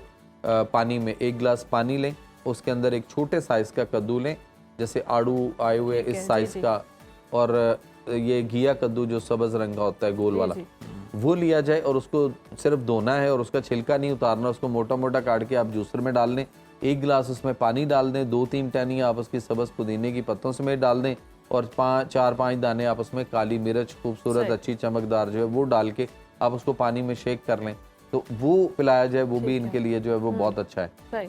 और फितरत और नेचर के करीब लाया जाए। इन दिनों में चटपटी मुरगन ग़िज़ाएँ और ख़ास तौर पे जो हम बासी करके खाने खाते हैं और फ्रिज में से निकाल के चावल रखे, निकाले, फिर रखे, फिर और कितने दिन निकालते खाते रहते हैं। और बाकी जो भी चीज़ें हम इन दिनों में रखते हैं वो उसमें हमें बज़ाहिर कूल नज़र आती हैं, लेकिन उनके अंदर जो क्लाइमेट चेंजिंग्स हो चुकी होती हैं उस चीज़ के अंदर जो खराबियाँ जो उसके फ्रीज होने से जो उसके अंदर मुख्तलिफ मसाइल पैदा होते हैं ना, हमें उनको भी ज़रा देखना पड़ेगा, नज़र रखनी ज़रूरी है। बहुत शुक्रिया मेहरवी साहब आपके वक्त का। और वाकई जी हम बच्चों को फूड की तरफ बहुत ज़्यादा लेकर जा रहे हैं और फिर डीफ्रोज करते हैं, फिर पकाते हैं, फिर फ्राई करते हैं। फ्राइड आइटम्स जो हैं बहुत ज़्यादा बच्चों को खिला रहे हैं। और बरसात के मौसम में ख़ास तौर पर ख्याल रखना है आपने अपना भी और बच्चों का भी, और कोशिश ये करें कि फ्रेश बनाएं, फ्रेश खाएं और हेल्दी खाएं ताकि इस तरह के तमाम मसलों से खा के आप मुख्तलिफ जुमले सुन रहे होते हैं ना, भड़की बड़ी लग रही है, प्यास बड़ी लग रही है, और फिर ऊपर से आप 4-4 गिलास पानी पी रहे होते हैं उसको बैलेंस करने के लिए जो आपने खा लिया है। तो खुदारा अपनी डाइट भी जो है इस मौसम के अंदर आप लाइट रखें और जिस तरह आप सर्दियों में जनाब नट्स वगैरह ऐड करते हैं इसी तरह गर्मियों में भी ख़ास तौर पर ख्याल रखें कि जनाब कौन सी ठंडी चीज़ें हैं जिनका इस्तेमाल आपको करना है, लेकिन उम्र का ख्याल रखना है ना, वो बहुत ज़रूरी है। अभी वक्त है ब्रेक का, देखते रहिए सुनो पाकिस्तान। एक बार फिर से प्रोग्राम में आपको खुशामदीद कहते हैं। और नाज़रीन, जैसा कि आप सब लोग जानते हैं आज मंडे है और पीर वाले दिन जी हम सितारों का हाल जानते हैं, आपका फेवरेट सेगमेंट। और दाऊद अहमद दाऊद साहब की जानिब चलते हैं और उनसे पूछ लेते हैं कि आज के सितारे क्या कह रहे हैं। तो सबसे पहले एरीज से स्टार्ट कर लें। बहुत शुक्रिया आपका। एरीज बुर्ज हमल वालों की बात करें तो इस वीक में आगाज़ तो बहुत ज़बरदस्त और कुछ प्लानिंग चल रही है अपने मामला से मुतल्लिक़, कहीं ना कहीं तो डबल माइंडेड हैं। ये डबल माइंडेड होने की वजूहात कुछ स्ट्रेट फॉरवर्ड आप नज़र आते हैं अपने कैरियर, अपने मामला से मुतल्लिक़। जॉब और बिज़नेस की बात की जाए तो जॉब और बिज़नेस में मिलेंगी कामयाबियाँ, पैसा आएगा, खुशियाँ और तरक्की के मौके मैसर होंगे इस वीक में। मोहब्बत की बात करें तो मोहब्बत में चीज़ें बेहतरी की तरफ बिल्कुल जाएंगी। हेल्थ भी बेहतर है, सेहत के मामलात में ज़बरदस्त एनर्जी है, एजुकेशन भी ज़बरदस्त है और ट्रैवलिंग बिल्कुल कर सकते हैं। और ला हौला वाला कुव्वत इल्ला बिल्लाह की एनर्जी आपके लिए इस वीक में ज़बरदस्त रहेगी। 19 टाइम पढ़ें और मून मैसेज दे रहा है कि आपके ख्वाबों को एक अमली मंसूबे की ज़रूरत है। टॉरस बुर्ज सौर वालों की इस वीक की स्टोरी ऑफ द वीक की बात करें तो आगाज थोड़ा सा प्रॉब्लम में, आपने अंधा एतमाद नहीं करना, नेगेटिविटी थोड़ी सी हो सकती है, अपनी नींद को पूरा करें, कामों में डिस्टर्बेंस हो सकती है। बुर्ज सौर वालों के कम्युनिकेशन मुकम्मल रखें, लोगों की बातों को नज़रअंदाज करें। जॉब और बिजनेस की बात करें तो थोड़ा सा डिले है मामलात में, मायूसी है, पैसे की एनर्जी ज़रा कम है। मोहब्बत की बात करें तो मोहब्बत में है खबरें, राब्ते, और ये राब्ते अभी जो भी हैं यहाँ पे थोड़ा सा डिले रखें। चीज़ें जो फाइनलाइज होने जा रही हैं उनको भी ना करें। और जनाब बात करें हेल्थ की तो हेल्थ 50-50 है, इतनी अच्छी एनर्जी नहीं है। एजुकेशन में भी आपको फोकस करना पड़ेगा और ट्रैवलिंग कर सकते हैं। और जनाब यहाँ पे आपने ला हौला वला कुव्वत इल्ला बिल्लाह ही पढ़े, एनर्जी बेहतर होगी। एक मुश्किल वक्त का इख्तिताम होने जा रहा है, ये मून की एनर्जी कहती है। जेमिनी की एनर्जी क्या कहती है? जेमिनी वालों का इस वीक में स्टोरी ऑफ द वीक की बात करें तो ख्वाहिशें पूरा होने का ये वीक है। आपकी ना सिर्फ ख्वाहिशें पूरी होंगी बल्कि नई अपॉर्चुनिटीज, नए रास्ते इस वीक में आपको मिलेंगे आगे बढ़ने के, और नए नए आइडियाज बिल्कुल मिलेंगे। आपकी अक्ली सलाहियतें बढ़ती हुई नजर आती हैं। जॉब और बिजनेस की बात करूं तो कोई बड़ा एग्रीमेंट साइन हो सकता है। मोहब्बत की बात करूं तो एक नया आगाज है और एजुकेशन बेहतरीन है तलबा तलबात की। ट्रैवलिंग बिल्कुल करेंगे, अच्छी एनर्जी रहेगी। और जनाब या अरहमर राहिमीन का विर्द और ताकतवर तब्दीली की तवक्को रखें, ये मून कहता है। कैंसरियन वालों की इस वीक की स्टोरी ऑफ द वीक की बात करें तो कैंसर जज्बाती नजर आते हैं, इमोशंस, कामों में स्पीड, हर चीज़ में एक बड़ी ज़बरदस्त किस्म की तेज़ी रहेगी और बोलने में भी, काम करने में भी, अपॉर्चुनिटीज़ में भी। और बिल्कुल जनाब यहाँ पे पुरसकून तरीके से मामलात आगे बढ़ते हुए नजर आते हैं। जॉब और बिजनेस में एक नया आगाज़ है, कामयाबियाँ हैं, कैरियर वाइज तब्दीली भी है और पॉजिटिव तब्दीली है। मोहब्बत की बात करूं तो मोहब्बत नहीं है, सही डेवल बैठा है, दुश्मन बैठे हुए हैं, नेगेटिविटी है, एहतियात करिएगा और हासदीन से बचिएगा बिल्कुल जनाब। और यहाँ पे औज़ुबिल्लाहि मिनश शैतानिर रजीम का विर्द करें ताकि नेगेटिविटी दूर हो। हेल्थ नहीं सही, हार्ट के मसले हो सकते हैं, ब्लड के अपने टेस्ट करवाएं इस वीक में और वॉक ज़रूर करें। एजुकेशन में सब्जेक्ट की तब्दीली, ट्रैवलिंग अभी ना करें और पढ़ने के लिए ला इलाहा इल्ला अंता सुब्हानका इन्नी कुन्तु मिनज़ ज़ालिमीन एनर्जी बूस्ट करिए। और मून कहता है कि अपनी अना को रास्ते में नहीं आने देना। बुर्ज असद लियो वालों की इस वीक की स्टोरी ऑफ द वीक क्या होने जा रहा है? प्रेशर में बैठे हुए हैं जनाब, काम काफी ज्यादा कर रहे हैं लेकिन जिस तरीके से कर रहे हैं इस तरीके का करना आपको सूट नहीं करता। और बिल्कुल जनाब क्योंकि शमसी ताकतें आपके साथ होती हैं, आप आगे बढ़ेंगे। इन्वेस्टमेंट की एनर्जी है बिल्कुल जनाब। थर्सडे फ्राइडे चेंज आना शुरू हो जाएगा और यहाँ पे सैटरडे और संडे कोई भी बंदा आपको ऑप्शन दे कि ऐसे कर लें ऐसे कर लें, उस पर एतबार बिल्कुल ना करें, अपनी अकल का इस्तेमाल करें। आपको चीटिंग हो सकती है इस वीक में। जॉब और बिजनेस में स्ट्रेट फॉरवर्ड, बिल्कुल डायरेक्ट बात करें, कोई चीज पनी तुली बातें आपके लिए बेहतर रहेंगी। और मोहब्बत की बात करें तो मोहब्बत में है अभी थोड़ा सा डिले, चीजें अभी उस तरफ नहीं जा रही जिस तरह आप चाहते हैं। हेल्थ है बेहतरीन, एजुकेशन है जबरदस्त और ट्रैवलिंग की बात करें तो एहतियात होनी चाहिए। और जनाब पढ़ने के लिए यहाँ पे आप लोगों के लिए सूरह फलक और सूरह नास पढ़ना बेहतर रहेगा। अपने खौफ को खत्म करें और अपने ऊपर काम करें, मून कहता है। विर्गो वालों का हफ्ता कैसा? विर्गो बुरसुमला वालों की इस वीक की स्टोरी ऑफ द वीक की बात करें तो खबरों का वीक है, राब्तों का है, कम्युनिकेशन का है, आगे बढ़ने का है, मगर आगे रूहानियत यानी कि दुआओं की कबूलियत का है। आपके इमोशंस, आपकी क्रिएशंस काफ़ी ज़्यादा हाई होंगी और कोई बड़ा डिसीजन लेते हुए नज़र आ रहे हैं इस वीक में। कुछ चीज़ें छोड़ रहे हैं, कई चीज़ें नहीं आ रही हैं इस वीक में। जॉब और बिजनेस में बिल्कुल फ़ायदे हैं, अपॉर्चुनिटीज़ हैं, आपके इर्द गिर्द के लोग आपकी मदद के लिए तैयार खड़े हैं और मोहब्बत में है कामयाबी। वाह। अपनी फैमिली, अपने दोस्त, अहबाब, हर चीज मोहब्बत तो आपको इस वीक में जरूर मिलेगी। घर में ज्यादा वक्त गुजारें किसी को तो मिलेगी। और फायदे उठाएं। हेल्थ बेहतरीन है, घर की खुराक और खाना अच्छा रहेगा। एजुकेशन थोड़ी सी डिस्टर्ब है, तलबा तलबात को इसके ऊपर फोकस करना चाहिए। ट्रैवलिंग मौके के मुताबिक कर सकते हैं और पढ़ने के लिए या जलजलाली वाली किराम आपकी एनर्जी को बूस्ट करेगा और आगे खुशहाली है, ये मून की एनर्जी वाह, कहती है। जबरदस्त। लिब्रा, लिब्रा बुर्ज बेजान, वीनस कहाँ खड़ा है, लिब्रा वाले कहाँ खड़े हैं, तो ऑप्शंस आ रही हैं। सोच विचार है, क्रिएशन है, मेडिटेशन है और क्या ये चीज़ें बेहतरी। अचानक से एक बड़ी तब्दीली है और यह तब्दीली आपके हक में है कि नहीं है, ये तब्दीली सोच समझ के करनी है। ठीक है। यानी कि ये ना हो कि पहला पैटर्न चल रहा है उसे फायदा हो रहा है तो वहां से स्किप करके आगे जाएं तो नुकसान उठाएं, ये नहीं करना। आप लोगों ने जॉब और बिजनेस में चेंज लाने से पहले सोच लेना। ठीक है। मोहब्बत में है कामयाबी, हेल्थ है बेहतरीन और एजुकेशन है ज़बरदस्त और ट्रैवलिंग बिल्कुल करेंगे, अच्छी एनर्जी है। और पढ़ने के लिए आप लोगों के लिए या हय्यू या कयूम और एनर्जी बेहतर हो रही है, चीज़ें बेहतरी की तरफ जा रही हैं, ये मून कहता है। स्कॉर्पियो वाले इस वीक में क्या करते हैं? स्कॉर्पियो बुर्ज अकरब इस वीक में मार्स क्या कर रहा है आप लोगों के साथ, तो स्कॉर्पियन सेलिब्रेशन, चीजें बेहतरी की तरफ। 3 कप सेलिब्रेशन एंजॉय करें जनाब, आगे बढ़ें और क्लैरिटी है इस बात की कि आपको प्यार, मोहब्बत और शांति के साथ आगे बढ़ना चाहिए, इससे ही आपके मामलात बेहतर होंगे। अब आपने अपने मार्स को, अपने इमोशंस को, अपने कैरियर, अपने आगे बढ़ने के मामलात के ऊपर लगाना है। जॉब और बिजनेस में है पैसा, कामयाबी, खुशहाली और मोहब्बत में है उदासी और अकेलापन और हेल्थ है बेहतरीन, गुस्सा कंट्रोल रखें, सेहत को ख़राब करता है। और एजुकेशन है बेहतरीन, ट्रैवलिंग बिल्कुल कर सकते हैं और पढ़ने के लिए या हय्यू या कयूम और एक नया आगाज हो रहा है। ये मून की एनर्जी आपको कहती है कि जो नया आगाज हो रहा है इसमें आपने अपनी बेहतरीन सलाहियतों के साथ आगे बढ़ना है, क्योंकि आपके इमोशंस, आपकी डिटर्मिनेशन इतनी ज़बरदस्त है इस वीक में कि अब आप बहुत कुछ करने की पोजीशन में बैठे हैं।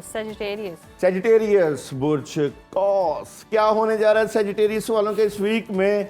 एक तो आपके रिवर्ड की एनर्जी है, आगे बढ़ने के लिए प्लानिंग है और ये प्लानिंग बेहतरीन है। पुराने काम और मौजूदा काम, सॉलिड काम और बहुत ज़बरदस्त एनर्जी। और अगर थर्ड आ गया ज़बरदस्त तो आ गई सेलिब्रेशन। तो बुर्ज कॉस वालों की भी होंगी इस वीक में मौजें। जॉब और बिजनेस की बात करूं तो क्लैरिटी है, बेहतरीन एनर्जी है। मोहब्बत की बात करूं तो सोच विचार भी है, मोहब्बत में आप वक्त गुजार रहे हैं, डिले भी है लेकिन मोहब्बत गुजार रहे हैं, गहरा वक्त, अच्छा, इमोशन, सोच, आंखें बंद करके महबूब का तस्वर कह लें। और जनाब यहाँ पे बात करें हेल्थ की तो हेल्थ भी बेहतरीन है, एजुकेशन थोड़ी सी डिस्टर्ब है, ट्रैवलिंग बिल्कुल करेंगे और पढ़ने के लिए यहाँ पे या अल्लाह या वारिसु और सांस लेने के लिए वक्त निकालें, ये मून कहता है। कैप्रिकॉन वाले किसके लिए वक्त निकाला? कैप्रिकॉन बुज्जदी क्या होने जा रहा है? Wheel of Fortune. Wheel of Fortune होता है पैसा, कैरियर, आगे बढ़ने के लिए नए रास्ते। व्हील ऑफ फॉर्चून कार्ड कहता है, मुझे लगता है आपका है। Wheel of Fortune second card की एनर्जी क्या है? एक नई शुरुआत है, कामयाबी है, चेंज है और अल्लाह करे सबको खुशियां मिलें। बिल्कुल यहाँ पे पैसा भी है, मोहब्बत भी है। जॉब और बिजनेस में अच्छी एनर्जी है और मोहब्बत में कामयाबी है, हेल्थ बेहतरीन है। एजुकेशन की बात करूं तो ज़बरदस्त है और ट्रैवलिंग भी कर सकते हैं।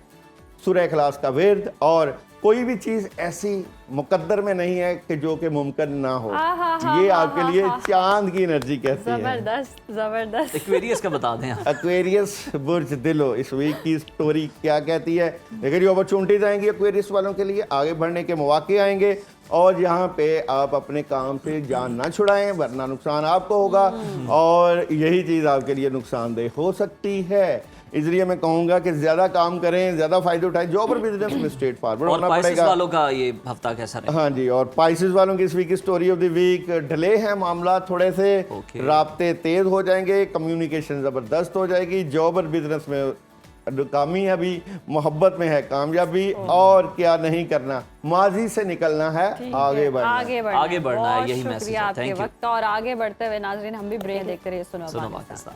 एक बार फिर से प्रोग्राम में आपको खुशामदीद कहते हैं नाज़रीन। वफाकी दारुल हुकूमत इस्लामाबाद, रावलपिंडी और सूबाई दारुल हुकूमत लाहौर समेत पंजाब के मुख्तलिफ अजला में बादल जमकर बरसे हैं और जिससे दर्जा हरारत में हमने देखा नुमाया कमी आई और गर्मी का जोर टूट गया। दूसरी तरफ महकमा मौसमियात ने अलर्ट जारी किया है जिसके मुताबिक मैदानी इलाकों में अर्बन फ्लडिंग और मरी गलियात समेत पहाड़ी इलाकों में लैंड स्लाइडिंग का शदीद खतरा मौजूद है। खैबर पख्तूनख्वा, बलूचिस्तान, गिलगित बल्तिस्तान और कश्मीर तक हम देख रहे हैं कि जनाब बादलों के ढेरे हैं। कराची में मतला अबर आलूद रहने और बूंदाबांदी का इम्कान जाहिर किया गया है। इस सूरत हाल में जहाँ मुसाफिरों और मकामी आबादी को मोहतात रहने की सख्त हिदायत की गई है, वहीं पर इंतज़ामिया की कारकर्दगी पर भी सवालात खड़े हो रहे हैं कि इंतज़ामिया इस हवाले से कितनी तैयार है। बारिशों की ताज़ा सूरत हाल, ट्रैफिक अपडेट्स और इंतज़ामिया के इक़दाम का ऑन ग्राउंड जाने सुनो न्यूज़ के नुमाइंदगान से लाहौर से ज़ैनब शहबाज और इस्लामाबाद से सदाकत अब्बासी और कराची से आसिफ अली सैयद हमें ज्वाइन कर रहे हैं। बहुत शुक्रिया आप तीनों का। सबसे पहले ज़ैनब, आप हमें बताइएगा कि लाहौर में मौसम जो है वो बेहतर हुआ है। कल के रोज़ की बारिश के बाद गर्मी का जोर जो है वो टूटा है। बताइएगा कि आने वाले दिनों में एक तो क्या प्रेडिक्शन है बारिशों के हवाले से और इंतज़ामिया के क्या इक़दाम हैं? जी बिल्कुल, देखिए उज़ैर, लाहौर के मौसम की बात करें तो इस वक्त जो है वो मतला अबर आलूद है। सूरज और बादलों की आंख मचोली जारी है और पिछले कुछ दिनों की निस्बत की बात करें तो कदरे बेहतर जो मौसम है महसूस किया जा सकता है, क्योंकि पिछले कुछ दिनों में हब्स और गर्मी की शिद्दत इतनी ज़्यादा थी कि बाहर निकलने में जो है वो किसी भी शख्स को दिक्कत होगी उस वक्त। और कल जो बादल जमकर बरसे उसके बाद मौसम बहुत ज़्यादा बेहतर हो गया और दर्जा हरारत में नुमाया कमी हुई है। आइंदा आने वाले दिनों में ज़ाहिर है मानसून सीज़न आगाज़ हो चुका है, तो आने वाले दिनों में जो है वो बारिशों के स्पेल आएंगे, मौसम कदरे बेहतर होगा। लेकिन जो इंतज़ामिया के आप इक़दामात की बात कर रहे हैं तो पिछले साल हमने देखा कि दरियाए रावी में जो है वो फ्लड बाकायदा तौर पे आया था और पानी की सिचुएशन जो है वो बड़ी ख़तरनाक हद तक पहुंच गई थी। तो उस हवाले से पिछले साल की निस्बत इस साल जो है PTM में हेल्थ डिपार्टमेंट और मुतलका जो इदारे हैं इंतज़ामिया की जानिब से उन्होंने पहले ही तैयारियाँ पकड़ ली हैं और कैंप्स लगा दिए गए हैं। बाकायदा तौर पर जो अपने लोग हैं उनको ट्रेनिंग्स दी जा रही हैं कि अगर खुदा ना खास्ता इस दफ़ा कोई सिचुएशन इस तरह से आती है तो किस तरह से निपटा जा सकता है। तो अभी फ़िलहाल कोई सिचुएशन नॉर्मल है, दरियाओं में पानी की सतह जो है वो नॉर्मल जा रही है, तो इस हवाले से जो है इस वक्त फ़िलहाल तो कोई सिचुएशन नहीं है। लेकिन जो वेदर है वो दिन ब दिन जो है अब बेहतर होगा। आज भी चूँकि हवाएँ चल रही हैं तो हब्स की वो शिद्दत महसूस नहीं की जा रही है। दर्जा हरारत जो है आज कम से कम तकरीबन जो है 31 डिग्री सेंटीग्रेड रिकॉर्ड किया जा रहा है और ज़्यादा से ज़्यादा जो है वो 38 डिग्री सेंटीग्रेड तक जाएगा। हवा में नमी का तनासुब जो है वो 50% रिकॉर्ड किया जा रहा है। तो उम्मीद ये की जा रही है कि आइंदा आने वाले दिनों में मौसम कदरे और बेहतर होगा। लेकिन ज़रूरी ये है कि PTM ने चूँकि इक़दाम शुरू कर दिए हैं और तमाम अफसरान जो है इस वक्त फील्ड में मौजूद हैं, तो शहरियों को ख़ास तौर पर हिदायत की है कि वो भी कोऑपरेट करें। जो बारिश के दिन है, जो इस दिनों में आगे मज़ीद जो बारिशें होंगी उसमें जो है एहतियात बरतें, गैर ज़रूरी सफ़र ना करें, चूँकि अर्बन फ्लडिंग का भी खतरा जाहिर किया जा रहा है। शुमाली इलाका जात का सफ़र ना करें क्योंकि वहाँ लैंड स्लाइडिंग है, अर्बन फ्लडिंग का भी खदशा जाहिर किया जा रहा है और मज़ीद बारिशें भी होनी है। ज़ैनब, बिल्कुल दुरुस्त फरमाया आपने। लेकिन लाहौर का मौसम जो है खुशगवार हो गया है। फाइनली हब्स से जान छूटी है जो इतनी गर्मी थी और वीकेंड पे भी हमने देखा नाश्ता पॉइंट्स का लोग बहुत ज़्यादा रुख कर रहे थे। लेकिन मंडे है, अब तो काम पर जा रहे होंगे ऑब्वियसली, लेकिन मौसम हम आपके पीछे देख भी सकते हैं, थोड़े बादल बादल आए हुए हैं, मौसम सुहाना हो चुका है। तो बस शो से फ्री होकर हम भी देखेंगे। इस्लामाबाद में मैं नहीं समझ पा रहा, आपको क्या सूरज चमकता हुआ नजर आ रहा है पीछे या नहीं? मुझे लग रहा है सदाकत किसी पुल पर खड़े हैं, जो मेरी ऑब्जर्वेशन है, और नीचे रोड है और ऊपर बादल बादल हैं, आसपास ग्रीनरी है। मंजर तो बहुत प्यारा लग रहा है। मौसम के हवाले से सदाकत ही बता सकते हैं कि फील्स लाइक क्या हो रहा है। जी बिल्कुल, इस्लामाबाद और रावलपिंडी और दीगर जो मुलेका इलाके हैं यहाँ पर मौसम गुज़िश्ता 2 रोज़ से इंतहाई खुशगवार हो चुका हुआ है।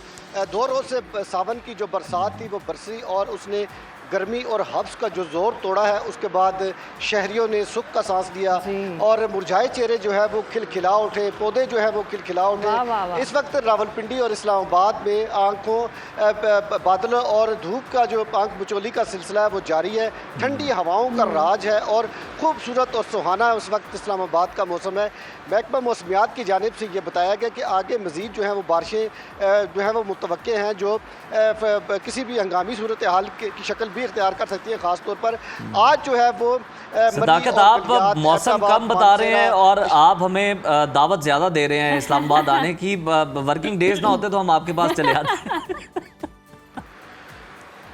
जी बिल्कुल, आप ज़रूर इस्लामाबाद आएँ, आपको यहाँ पर मरी और गलियात की सैर भी करवाएंगे और दीगर जो हमारे मुल्क भर के जो शहरी हैं वो भी आएँ।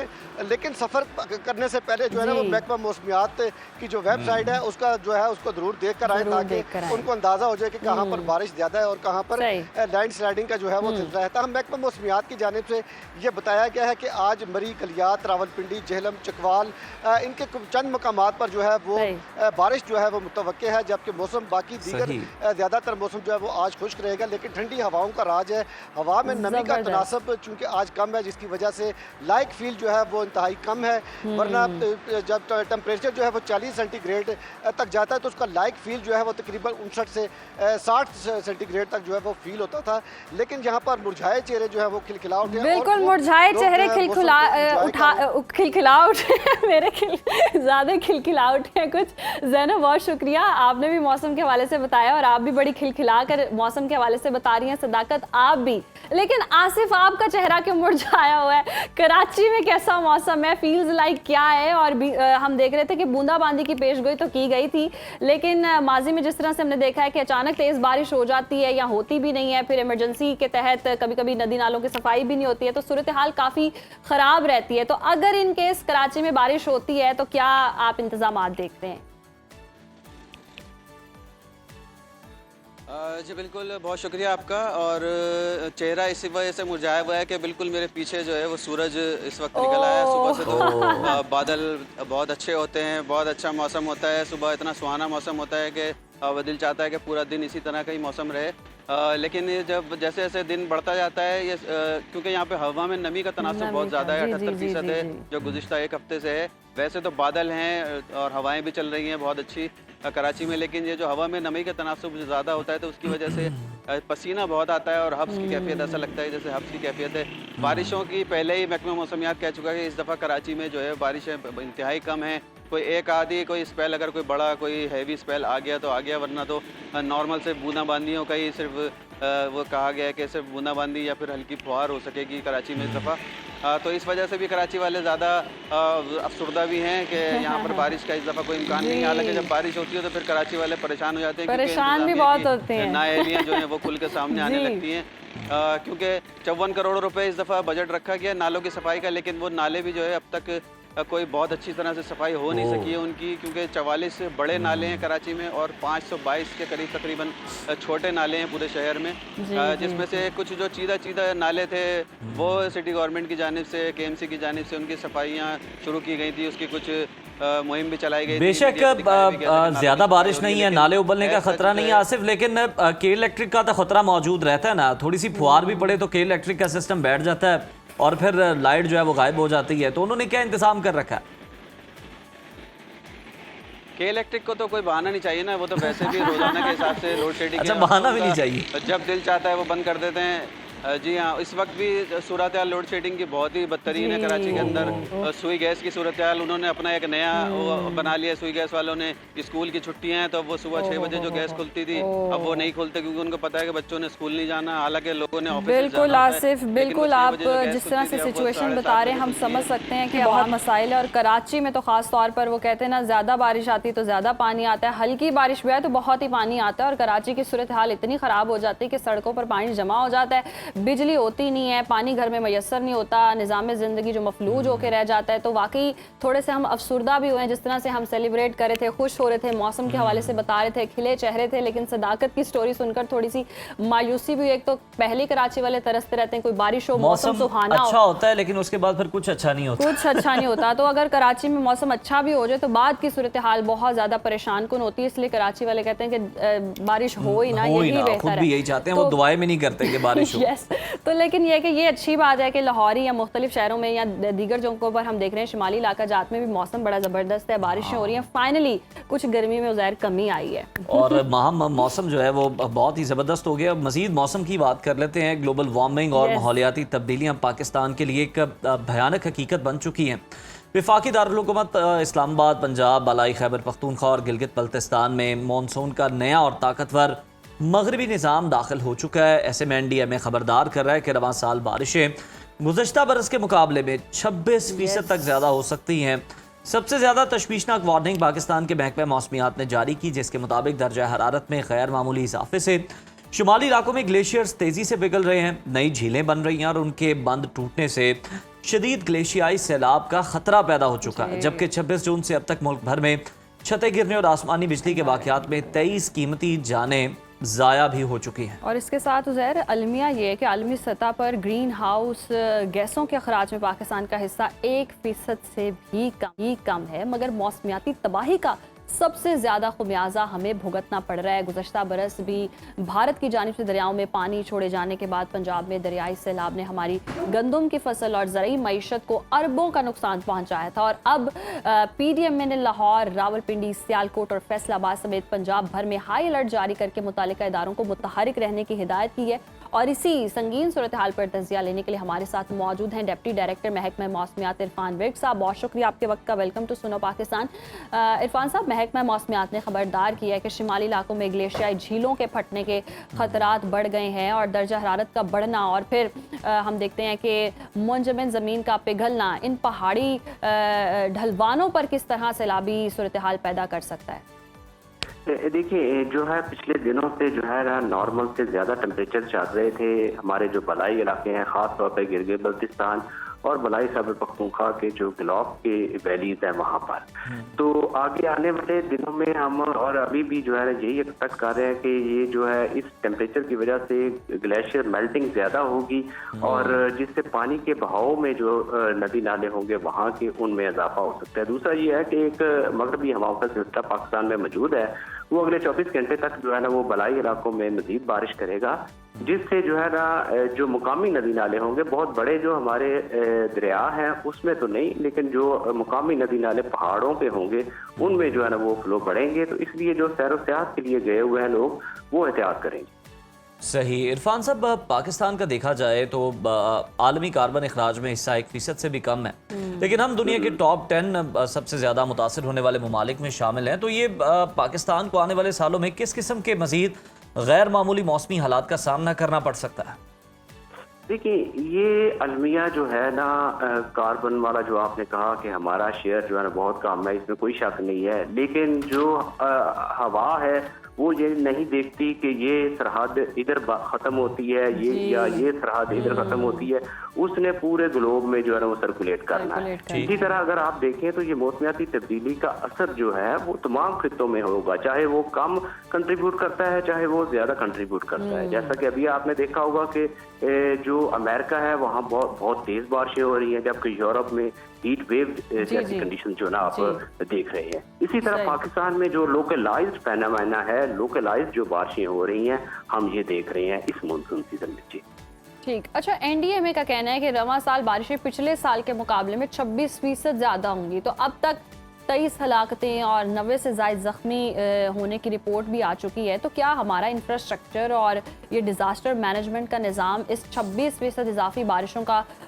जो प्रेशर है, जो दबाव है, वो बर्दाश्त करने के लिए तैयार है?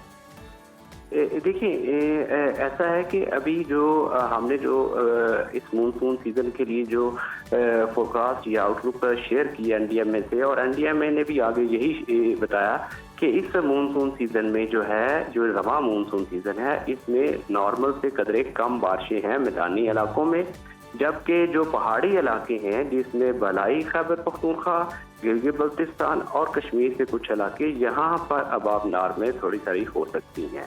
तो ये वाली सिचुएशन है जो इस मानसून सीजन में रहेगी। तो इसमें जाहिर बात है जो पहाड़ी इलाके हैं उनको जरा देखने की ज्यादा जरूरत है, क्योंकि वहां पर जो है ना इस तरह की सिचुएशन हो सकती है, जबकि जो मैदानी इलाके हैं यहाँ पर वाटर स्ट्रेस जैसी कंडीशंस जो है ना वो आ सकती है। अच्छा इरफान साहब, ये भी बताइएगा कि हम अपने प्लेटफॉर्म से और आप लोग भी वैसे भी ये हिदायत देते रहते हैं लोगों को कि शुमाली इलाका जात का जो सफ़र है वो इन दिनों में ना करें, उनसे गुरेज करें तो बेहतर है। लेकिन अभी हमने वीकेंड पे जो ख़ास तौर पर मशकूरी टॉप के हालात देखें, आपने भी यकीनन वो वीडियोस जो है वो गर्दिश कर रही हैं देखी होंगी कि वहाँ पे पाँव रखने की जगह नहीं थी, इतने लोग ट्रैकिंग करने के लिए पहुँच गए। तो क्या मैसेज देना चाहेंगे कि कहाँ कहाँ पर ख़तरा मौजूद है जहाँ से लोगों को एहतियात बरतनी चाहिए ख़ासतौर पर इन दिनों?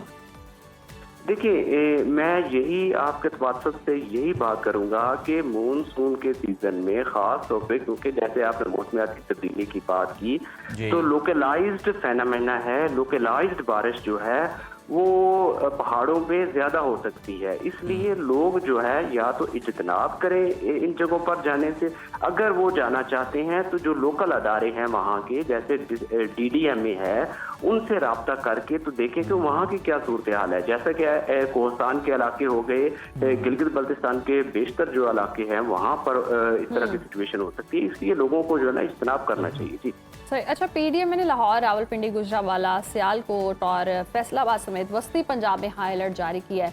इन बड़े शहरों में पिछले सालों में बदतरीन अर्बन फ्लडिंग भी हमने देखी। आइंदा 24 से 48 घंटों में इन मैदानी अजला के लिए कितना खतरा मौजूद है?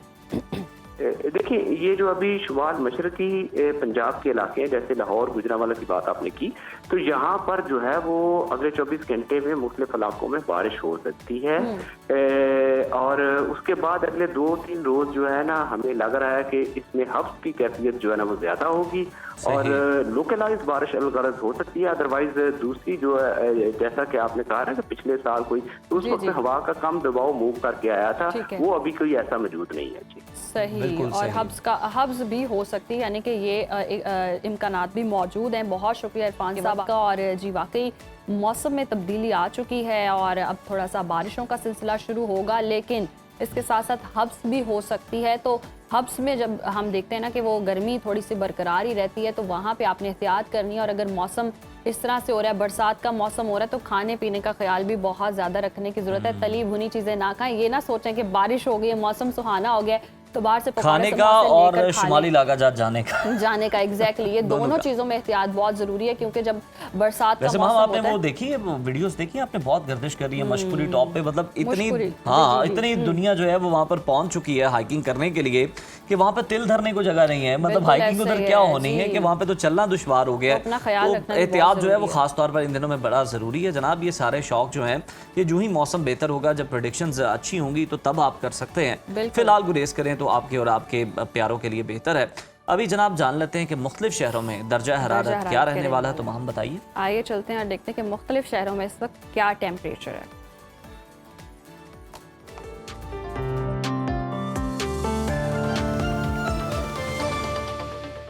नाज़रीन, मुल्क के बेशतर इलाकों कश्मीर, बालाई खैबर पख्तूनख्वा, शिमाल मशरकी पंजाब और गिलगित बल्तिस्तान में तेज़ हवाओं और गरज चमक के साथ बारिश का इम्कान है। रात के दौरान शिमाल मशरकी बलूचिस्तान और जनूब और मशरकी सिंध में भी तेज़ हवाओं, आंधी और गरज चमक के साथ चंद मकामात पर बारिश मुतवक्के है। मुख्तलिफ शहरों में मौसम की क्या सूरत हाल है, आइए जान लेते हैं। और हमेशा की तरह सबसे पहले बात करेंगे बुलंदो बाला पहाड़ों की सरजमीन गिलगित बल्तिस्तान की, जहाँ मतला जुज़वी अब्र आलूद रहने का इम्कान है। गिलगित में ज़्यादा से ज़्यादा दर्जा हरारत है 24 और कम से कम 14 डिग्री तक रहने का इम्कान है, जबकि स्कर्दों में हम देख रहे हैं टेम्परेचर 17 से 10 डिग्री के दरमियान रह सकता है। महकमा मौसमियात के मुताबिक आइंदा 24 घंटों के दौरान चंद मकामात पर तेज़ हवाओं और गरज चमक के साथ बारिश मुतवक्के है।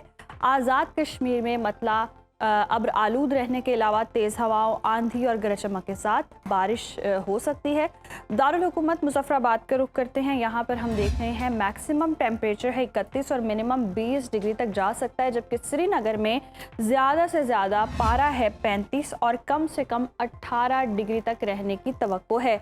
मौसम का हाल बताने वालों ने आइंदा 24 घंटों के दौरान कश्मीर में चंद मकामात पर तेज़ और मूसलाधार बारिश का इम्कान जाहिर किया है। मेज़बानों की धरती खैबर पख्तूनख्वा के मौसम का जिक्र करें तो सूबे के बेशतर अजला में मौसम गर्म और मरतूब रहने का इम्कान है। सूबाई दारुल हुकूमत पेशावर की बात करते हैं। यहाँ पर हम देख रहे हैं ज़्यादा से ज़्यादा दर्जा हरारत है 42 और कम से कम 29 डिग्री तक जा सकता है, जबकि सवात में टेम्परेचर 29 से 13 डिग्री के दरमियान रहने की तवक्को है। ताहम बाद अज़ दोपहर दीर, सवात, कोहिस्तान, शांगला, बडग्राम, मानसहरा, एबटाबाद, टांग, वज़ीरिस्तान और पाराचनार में चंद मकामात पर तेज़ हवाओं, आंधी और गरज चमक के साथ बारिश हो सकती है। पंजाब के मौसम पर नज़र डाल लेते हैं। यहाँ पर सुबह के बेशतर अजला में मौसम गर्म और शदीद हब्स रहने का इम्कान है, जबकि हम देख रहे हैं मौसम में खुशगवार तब्दीलियाँ भी मुतवक्के हैं।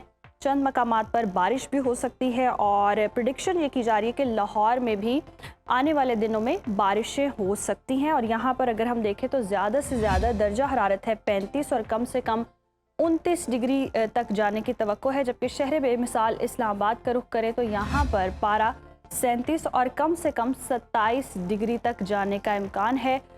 मुल्तान में हम देख रहे हैं टेम्परेचर 39 से 30 डिग्री के दरमियान रहने की तवक्को है। महकमा मौसमियात के मुताबिक आइंदा 24 घंटों के दौरान मरी, गिलियाद, गुजरात, गुजरावाला, सियालकोट, नारोवाल, कसूर, बहावल नगर, डेरा गाजी खान में चंद मकामात पर तेज़ हवाओं, आंधी और गरज चमक के साथ बारिश हो सकती है। कुदरती ज़खायर से मालामाल सूबे बलोचिस्तान का रुख करें तो यहाँ पर हम देख रहे हैं बेशतर अजला में मौसम गर्म, जबकि दिन के दौरान वस्ती अजला में शदीद गर्म रहने का इम्कान है। कोयटा में पारा 37 से 20 डिग्री के दरमियान रह सकता है और महकमा मौसमियात के मुताबिक शाम में योब, बारखान, मूसाखिल, सिब्बी, कोहलू, खुजदार, आवरान और गिरदोनवाह में चंद मकामात पर तेज़ हवाओं, आंधी और गरज चमक के साथ बारिश मुतवक्के है। आखिर में बात करेंगे सुबह सिंध की। यहाँ पर हम देख रहे हैं जो मौसम है वो गर्म रहने का इम्कान है। शहर कायद कराची में पारा 34 से 29 डिग्री के दरमियान, जबकि हैदराबाद में 39 से हम देख रहे हैं 27 डिग्री तक जाने की तवक्को है। महकमा मौसमियात के मुताबिक आइंदा 24 घंटों के दौरान रात में साहिली इलाकों में मतला जुज़वी अब्र आलूद रहने के अलावा सखर, घोटकी, दादू, थरपारकर और गिरदोनवाह में गरज चमक के साथ बारिश हो सकती है।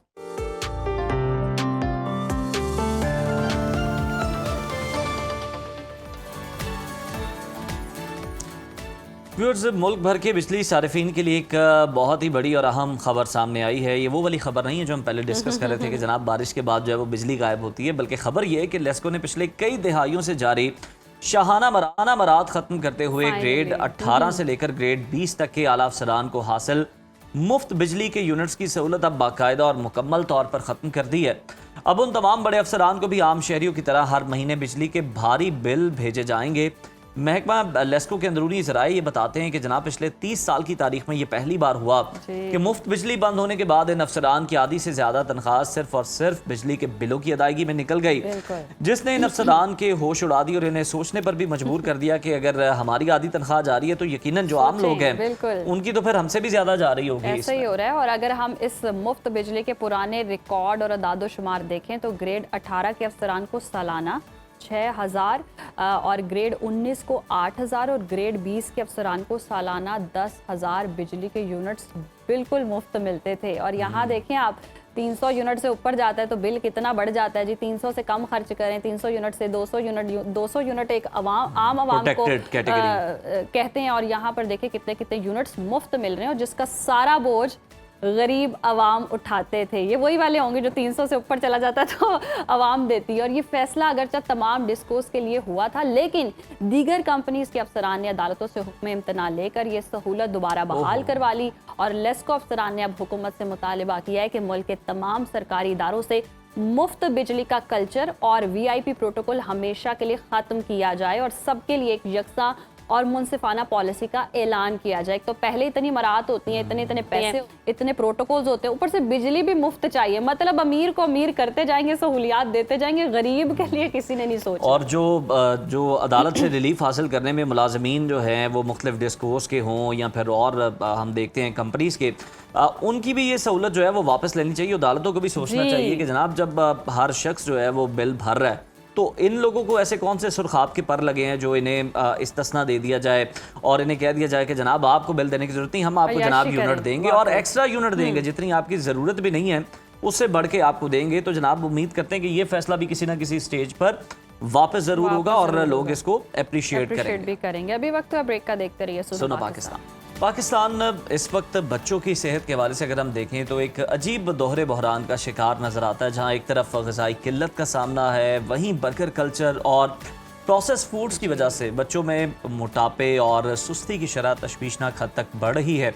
मेडिकल साइंस ये साबित कर चुकी कि बचपन की नाकिस ग़िज़ा न सिर्फ बच्चों की ज़हनी सलाहियत, याददाश्त और तवज्जो को मुतासर करती है बल्कि उनके तालीमी नताइज भी ख़राब करती है। और वालिदैन के लिए सबसे बड़ा मसला बच्चों को सेहतमंद सब्जियां खिलाना बन चुका है, जिससे बच्चे दूर भागते हैं। बिल्कुल ऐसे ही। और साइंसी तहकीकात बताती हैं कि बच्चों में मिठास की पसंद माँ के दूध के जो दौर से हम देखते हैं कि वो पैदा होती हैं और तभी से शुरू हो जाता है, और इसलिए ब्रोकली या पालक देखते ही वो मुंह बना लेते हैं। मगर माहिरीन के मुताबिक अगर 5 साल की उम्र तक बच्चों को 5 से 15 बार मुख्तलिफ अंदाज में सब्जियां पेश की जाएं तो उनकी आदत बदल सकती है। और बच्चों को सब्जियों की तरफ राग़िब कैसे करें, इसी पर बात करने के लिए हमारे साथ मौजूद हैं मुल्क की मारूफ माहिर ग़िज़ाइया बारी साहिबा। बहुत शुक्रिया आपके वक्त का। अच्छा, पाकिस्तान में एक तरफ हम देखते हैं बच्चे ग़िज़ाई किल्लत का शिकार हैं, दूसरी तरफ वो बच्चे हैं जो मोटापे का शिकार हो रहे हैं, और नाक़िस ग़िज़ा बच्चों की ज़हनी सलाहियत को भी मुतासिर कर रही है।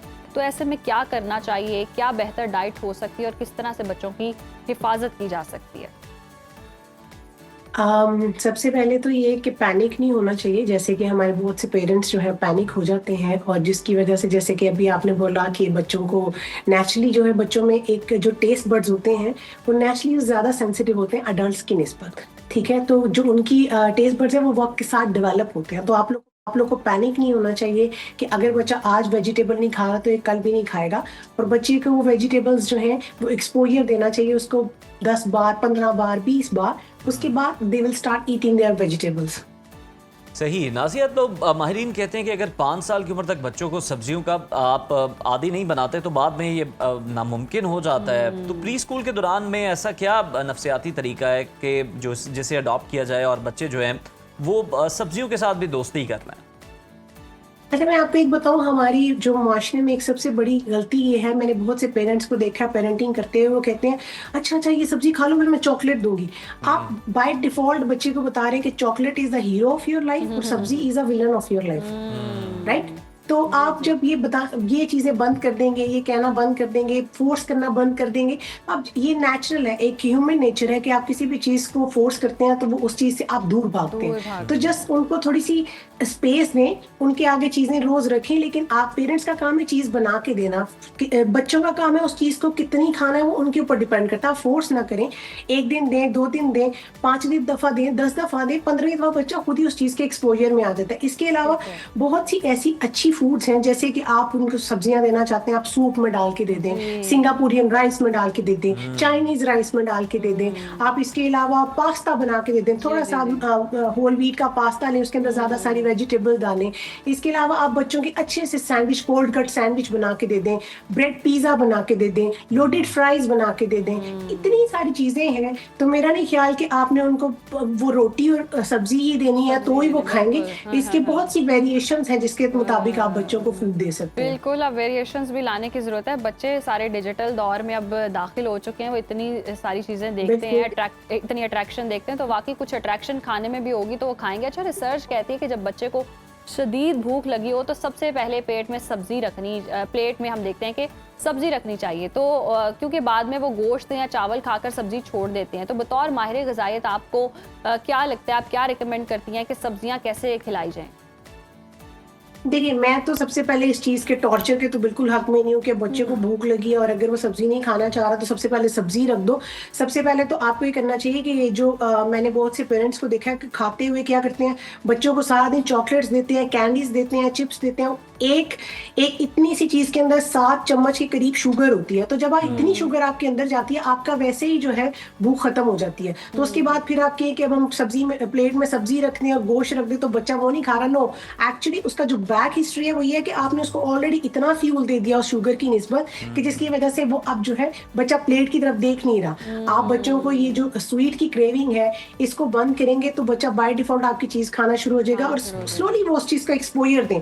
कुछ आप उसको कभी कभी जो है आप उसको अच्छी तरह मैश करके दे दें, लेकिन every time you don't need to mash the vegetable, क्योंकि बच्चे को उस चीज की फेमिलियर होना चाहिए कि ये सब्जी है। तो कभी उसको सब्जी की सूरत में दें, कभी कभी उसको थोड़ा सा मैश की सूरत में दे दें, लेकिन दोनों सूरतों में दें ताकि उसको पता चले कि मैं सब्जी है, इसको सब्जी कहते हैं, मैं सब्जी खा रहा हूँ।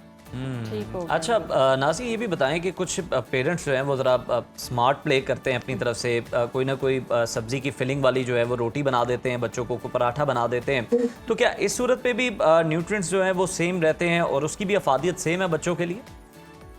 देखें न्यूट्रिएंट भी सेम रहते हैं। दूसरी बात वही मैंने भी आपको बोला कि कभी कभी उनको मैश की सूरत में दे दें ताकि आप उनका टेस्ट डेवलप कर रहे हैं, राइट। और कभी कभी उनको फुल उसके दें, क्योंकि इसका ये फायदा हो जाएगा, थोड़ा सा आप उनका टेस्ट डेवलप करेंगे। कल को अगर फुल सब्जी सामने आएगी, वो ट्राई करेंगे तो वो ऑलरेडी इस टेस्ट के साथ फेमिलियर है, राइट। फिर उसके बाद वो उसकी शक्ल के साथ भी फेमिलियर हो जाएंगे, तो दोनों सूट। आपको पता है excess of everything is bad, I always talk about the moderation, right. सही सही सही, बिल्कुल दुरुस्त फरमाया। अच्छा नाज़िया बारी साहब, हम ये भी देखते हैं कि न्यूजीलैंड में एक तहकीक ये कहती है कि जिन घरों में वालिदैन खुद कोल्ड ड्रिंक्स और पराठे और फास्ट फूड खाते हैं, वहाँ बच्चे कभी सब्जियाँ नहीं खाते। और हमारे यहाँ भी आजकल देखें तो हर घर की यही कहानी है।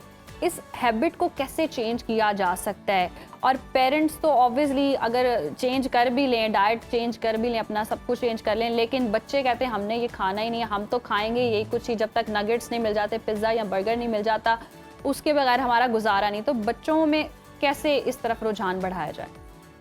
देखिए ये तो हमारे इस्लाम से चलता आ रहा है। आपको याद होगा कि एक वाकया हुज़ूर पाक सल्लल्लाहु अलैहि वसल्लम के पास एक माँ गई थी कि ये मेरा बच्चा मीठा बहुत खाता है। उन्होंने कहा इसको कल लेके आओ, अगले दिन का परसों लेके आओ, तीसरे दिन लेके आओ, क्योंकि उन्होंने कहा कि मैं खुद मीठा खाता हूँ, तो जब तक मैं उसको कम नहीं करूंगा तो मैं कह नहीं सकता। इस तरह का कुछ वाकया है, ऊपर नीचे मुझे नहीं पता, लेकिन अगर कुछ गलती है, लेकिन जब तक आप खुद उस चीज को करेक्ट नहीं करते, आप बच्चे को नहीं कर सकते। इसके लिए आपको खुद उसका वो क्या कहते हैं आइडियल बनना है। आपको खुद ये कोई एक दिन का प्रोजेक्ट नहीं है, it's long time project, right. तो आप स्कूलों में चेंज लाएं, आप ईमेल्स लिखें प्रिंसिपल्स को। I change in one school, मैंने पूरे स्कूल का रूल चेंज किया था कि हम बच्चों को वो जो गुडी बैग देते हैं, वो गुडी बैग में चॉकलेट्स नहीं आएंगी, पेंसिल्स आएंगी, कलर्स आएंगे, कोई एजुकेशनल टॉय आएगा। तो आप स्टार्ट करें तो आपको खुद ही चीजें जो है नजर आना शुरू हो जाएंगी।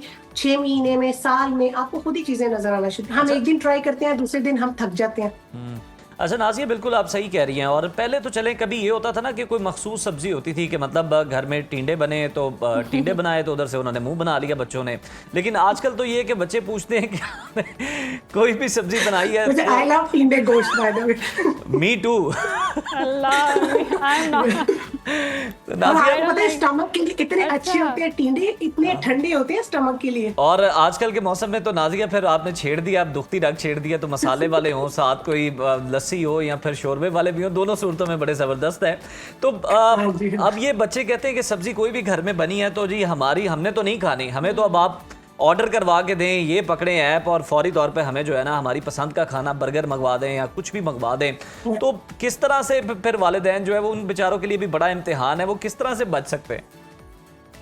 देखिए स्लोली आपको बच्चे को, अब बच्चा अगर कह देगा कि मुझे अब गॉड फॉरबिड कोई गंदी चीज खानी है, आप उसको वो देंगे तो नहीं ना। स्लोली आपने उनको एजुकेट करना है। एक दिन आप ये नहीं कर सकते आज मंगाए नहीं, आज तुम नहीं खाओगे। हाँ, स्लोली उसको ब्रेक डाउन करना शुरू करें। जहाँ आप डेली खिलाते हैं, हफ्ते में एक बार लेके आए, हफ्ते में एक बार से 2 बार लेके आए। इस तरह करते करते स्लोली आप साथ साथ उनको एजुकेशनल, ये नहीं होता एजुकेशन कि ये खाओगे तो ऐसे होगा। एजुकेशनल ये नहीं होती, एजुकेशनल होती है कि जस्ट गिव वन आइडिया, वो उनके दिमाग में बैठ जाता है। ठीक है, वो आहिस्ता आहिस्ता जब आप उनको डेली एजुकेशन देते हैं, फोर्स करके डंडे के साथ देंगे वो कभी नहीं होगी। तो इस चीज के स्लो प्रोसेस होते हैं। जैसे मैंने बोला कि it's a long term project, it's not a project for one week और वन मंथ। जिस तरह से आप कह भी रही हैं कि एक तरफ से चॉकलेट के अट्रैक्शन देकर आप कोई भी चीज इस तरह से हेल्दी नहीं खिला सकते, बट फिर भी कहीं ना कहीं बच्चे जो है ना वो अट्रैक्ट होते ही हैं। हम हर छोटी से छोटी चीज में ये कहते हैं ये करोगे तो हम ये कर देंगे, ऐसे करोगे तो ये गिफ्ट मिलेगा। तो पूरे दिन में आप कोई डाइट बता दें कि चलें इस टाइम अगर सब्जी खा लिए तो इस तरह से ग्लोरीफाई किया जाए कि शाम में चलो आपका मील हम चेंज कर देंगे या इंटरेस्टिंग कर देंगे। क्या इस तरह से हो सकता है? देखिए मैंने आपके शो में पहले भी एक दफा एनर्जी बाइट्स भी बताए हुए हैं, मैंने आपको फ्रूट स्टिक्स भी बताई हुई हैं, मैंने इस तरह की बहुत सारी रेसिपीज आपको पिछले प्रोग्राम्स में बताई हैं। एनर्जी बाइट्स इतने यमी होते हैं कि आप अगर खाना शुरू करें वो बच्चे को लगता है वो चॉकलेट ही खा रहा है, वो खजूर से और नट से बने होते हैं। इसी तरह ही आप जब क्या कहते हैं कोई पीनट बटर के साथ आप कोई फ्रूट उसको देते हैं, वो भी उसको ऐसे ही लगेगा जैसे हम चॉकलेट खा रहे हैं। इसके अलावा आप स्ट्रॉबेरीज को फ्रीज करके उसके मुताबिक उसकी आइसक्रीम बना के उसको हनी के साथ दे दें। तो मैंने आपको एक टाइम बहुत वेरिएशंस हैं, बस थोड़ा सा आपको मेहनत करनी है। मतलब पेरेंट्स को एक प्रॉपर शेफ होने की जरूरत है, जबरदस्त। ये प्रॉपर शेफ की भी बात नहीं, थोड़ी सी आप थोड़ा सा एफर्ट तो हर चीज में जरूरी है ना, थोड़ा सा एफर्ट तो बिल्कुल सही है। एफर्ट यानी कि पेरेंट्स को करनी है और बिल्कुल भी सरेंडर नहीं करना है कि बच्चों ने जिद पकड़ लिया कि जनाब बाहर से ही खाना, तो पेरेंट्स भी कहें कि ये लो अपनी मर्जी का खाना मंगवा लो। सही।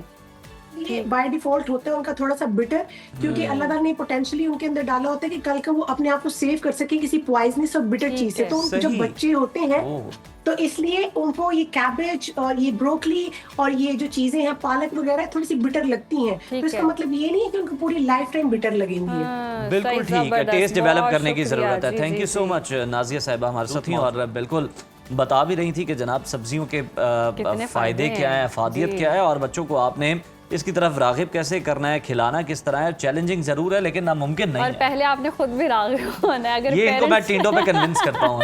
अगर पेरेंट्स ये कुछ खा रहे हैं तो बच्चे नहीं खाएंगे। तो आपने खुद की भी ईटिंग हैबिट्स चेंज करनी है, हेल्दी खाना है और बच्चों को भी कोशिश करनी है। और वही वाली बात है कि अगर बच्चे जिद करें तो आप भी जिद पकड़ लें कि अच्छे से अच्छा बनाकर किसी कार्टूनिक शेप में अगर आप शेप में, चीज़ें yes. बनाकर बच्चों को खिला रहे तो अट्रैक्शन होगी, बच्चे खाएंगे भी। तो आपने इस चीज़ का बहुत ज़्यादा ख्याल रखना है। अभी वक्त ब्रेक का, देखते रहिए सुनो सुनो पाकिस्तान। पाकिस्तान। व्यूअर्स, रोजगार की तलाश में बैरून मुल्क जाने के ख्वाहिशमंद पाकिस्तानी नौजवानों के लिए सबसे बड़ी खुशाइन खबर सामने आई है। पाकिस्तान और सऊदी अरब के माबैन अफरादी कुव्वत की फराहमी का एक तारीखी मुआहदा तय पाया है, जिसके तहत साल 2030 तक पाकिस्तान से 10 लाख तरबियत याफ्ता और हुनरमंद अफराद को सऊदी अरब भेजा जाएगा। सबसे अहम बात ये कि अब किसी एजेंट के हाथों लुटने या किसी के फ्रॉड में आने की आपको ज़रूरत नहीं है, क्योंकि Punjab skills development fund, taffeta और पंजाब वोकेशनल ट्रेनिंग काउंसिल जैसे बाइख्तियार सरकारी इदारे अब एक शफाफ तरीके से, ट्रांसपेरेंट तरीके से बराह रास्त सऊदी कंपनियों को अफरादी कुव्वत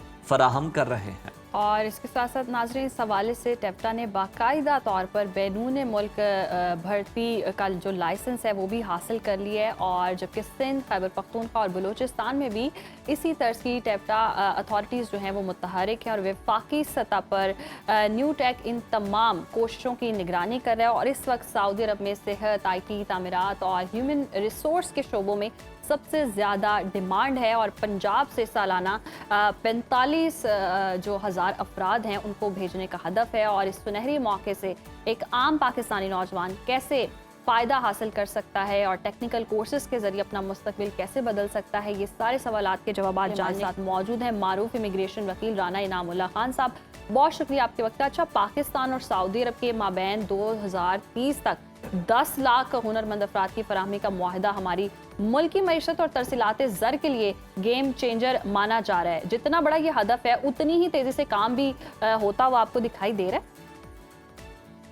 जी बिस्मिल्लाहिर्रहमानिर्रहीम, बिल्कुल महम ऐसा है। और ये जो सऊदी विजन है 2030, ये उसके तहत ये काम हो रहा है। इसमें टेफ्टा भी इन्वॉल्व है और जो सऊदी गवर्नमेंट है और उस आगे जो कंपनीज हैं वो बड़ी तेज़ी से इस पे काम कर रही हैं, क्योंकि आने वाले दिनों में सऊदी गवर्नमेंट को बेशुमार हुनरमंद अफराद रिक्वायर्ड हैं, जिसमें IT प्रोफेशनल्स हैं, जिसमें HR के लोग हैं, केयर टेकर हैं, हेल्थ केयर के लोग हैं, इंजीनियर्स हैं और हॉस्पिटैलिटी एंड टूरिज़म के लोग हैं।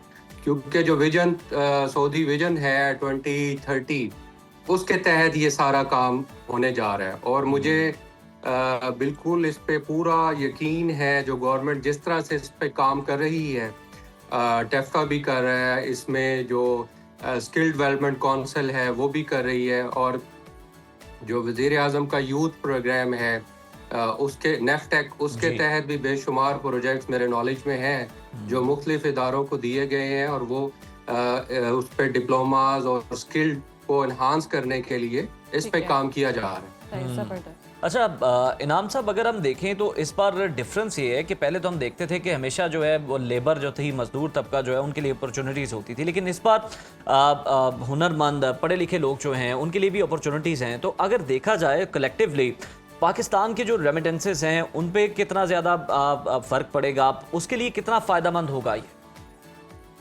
जी, बड़ा अच्छा सवाल है उज़ैर आपका। देखें, मैक्सिमम लोग जो लोग यहाँ पे उनको वो प्रॉपर जो वो कहते हैं कि जी हमें सैलरीज नहीं मिलती, हमें जॉब्स नहीं मिलती, हमारे पास स्किल्ड हैं, ऐसे लोग जब बाहर जाएंगे, एक तो जो हमारा करेंसी डिफरेंस है उसकी वजह से एक रेमिटेंस हमारे मुल्क में आएंगे और उससे हमारा ज़र मुबादला बढ़ता है।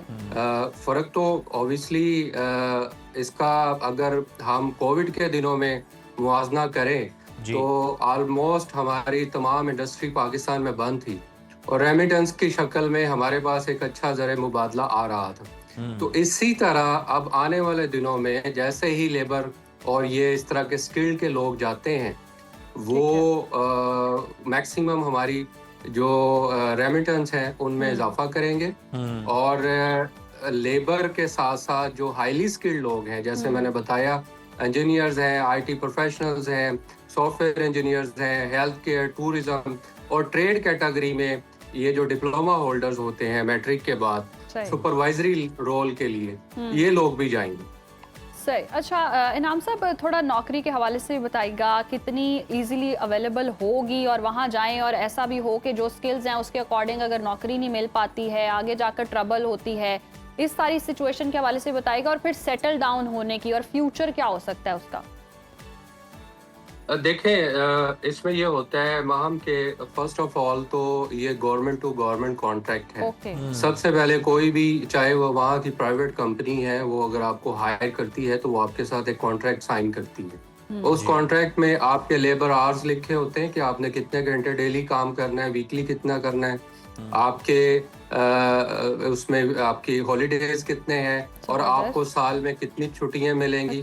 ठीक है, और ये सारा उस कॉन्ट्रैक्ट में लिखा होता है। ऐसा नहीं होता कि आपको उसके मुताबिक काम ना मिले या आपको उसके मुताबिक सैलरीज ना मिले। जहाँ तक फ्यूचर की बात है तो वो तो आप लोगों को सबको पता है कि मिडिल ईस्ट में कोई पीआर या परमानेंट रेजिडेंस का तो कोई वजूद है ही नहीं। जैसे यूरोप और कनाडा, ऑस्ट्रेलिया में है, आपको मैक्सिमम आप 30-40 साल भी वहाँ गुजारें तो आपको वापस ही आना है। हाँ, ये हो सकता है कि आप अपनी फैमिली को आने वाले दिनों में जब आप थोड़ा वहाँ सेटल हो जाएं तो या आपकी कोई जॉब वगैरह बेहतर है तो आप अपनी फैमिली को साथ लेके जा सकते हैं। बिल्कुल सही।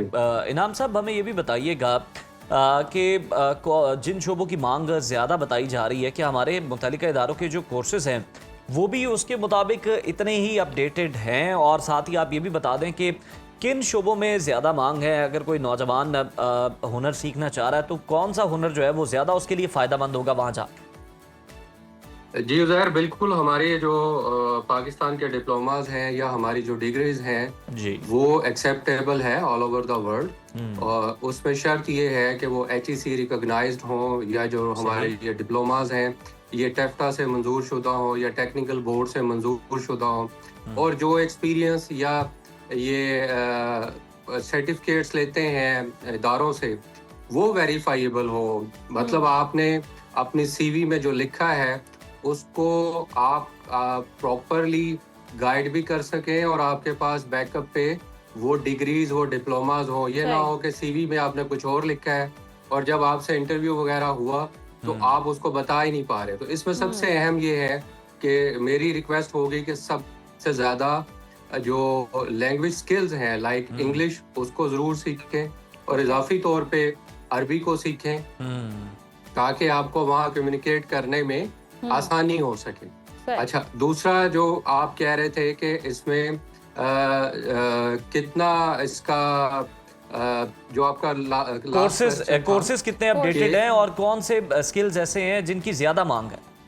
हाँ, उसमें मैंने जैसे पहले बताया कि सबसे अहम तो इंजीनियर्स हैं, क्योंकि कंस्ट्रक्शन की फील्ड, कंस्ट्रक्शन बहुत ज्यादा हो रही है और कंस्ट्रक्शन में सिविल इंजीनियर्स हैं, मैकेनिकल इंजीनियर्स हैं, केमिकल इंजीनियर्स हैं, इंजीनियर सारे ही हैं। दूसरा फिर जैसे अब आजकल के दौर में IT का बड़ा रुझान है, IT बहुत लाजमी है। फिर टूरिज्म है और इसके अलावा हेल्थ प्रोफेशनल्स हैं, केयर टेकर्स हैं, इस तरह। और ये डिप्लोमा होल्डर्स जो ये welder, x ray welder, carpenter, plumber, ये लोग। अब ये देखना है कि इसकी मद में जो हमारे यहाँ एक रिवाज है कि वो देखते हैं कि ये एक चीज़ आई है जेन्युइन, उसका मिस यूज किया जाए। तो ये हमारे लोगों को थोड़ा इस पे वर्क करना होगा। हाँ, गवर्नमेंट के जो प्रॉपर प्रमोटर हैं, अगर तो वो डायरेक्टली जो मुख्तलिफ वेबसाइट्स बनी हुई हैं उस पे जाके डायरेक्टली अप्लाई करें, किसी एजेंट के थ्रू बिल्कुल ना करें। अगर उन्हें कोई हेल्प लेना पड़ भी जाती है तो जैसे को प्रोटेक्टर करवाना है, को मेडिकल करवाना है, तो ये भी कोई इतना मुश्किल काम नहीं है। अगर किसी को आपने हेल्प लेनी है तो उसका उतना ही उसको मुआवजा दिया सही, जाए। जितनी हेल्प लें उतना ही मुआवजा, और खुद से भी आप अप्लाई कर सकते हैं, और यही ज़्यादा है एजेंट्स के हाथे ना चढ़ें और कोई स्कैम में ना पड़ें। बहुत शुक्रिया इनाम साहब आपके वक्त का, और वाकई जी बहुत ज़बरदस्त अपॉर्चुनिटी, और जो लोग बैरून मुल्क जाकर अपना मुस्तकबिल बेहतर करना चाहते हैं, संवारना चाहते हैं, बेस्ट ऑप्शन है। आज के प्रोग्राम से इतना ही, हमें दीजिए इजाज़त। अल्लाह हाफ़िज़।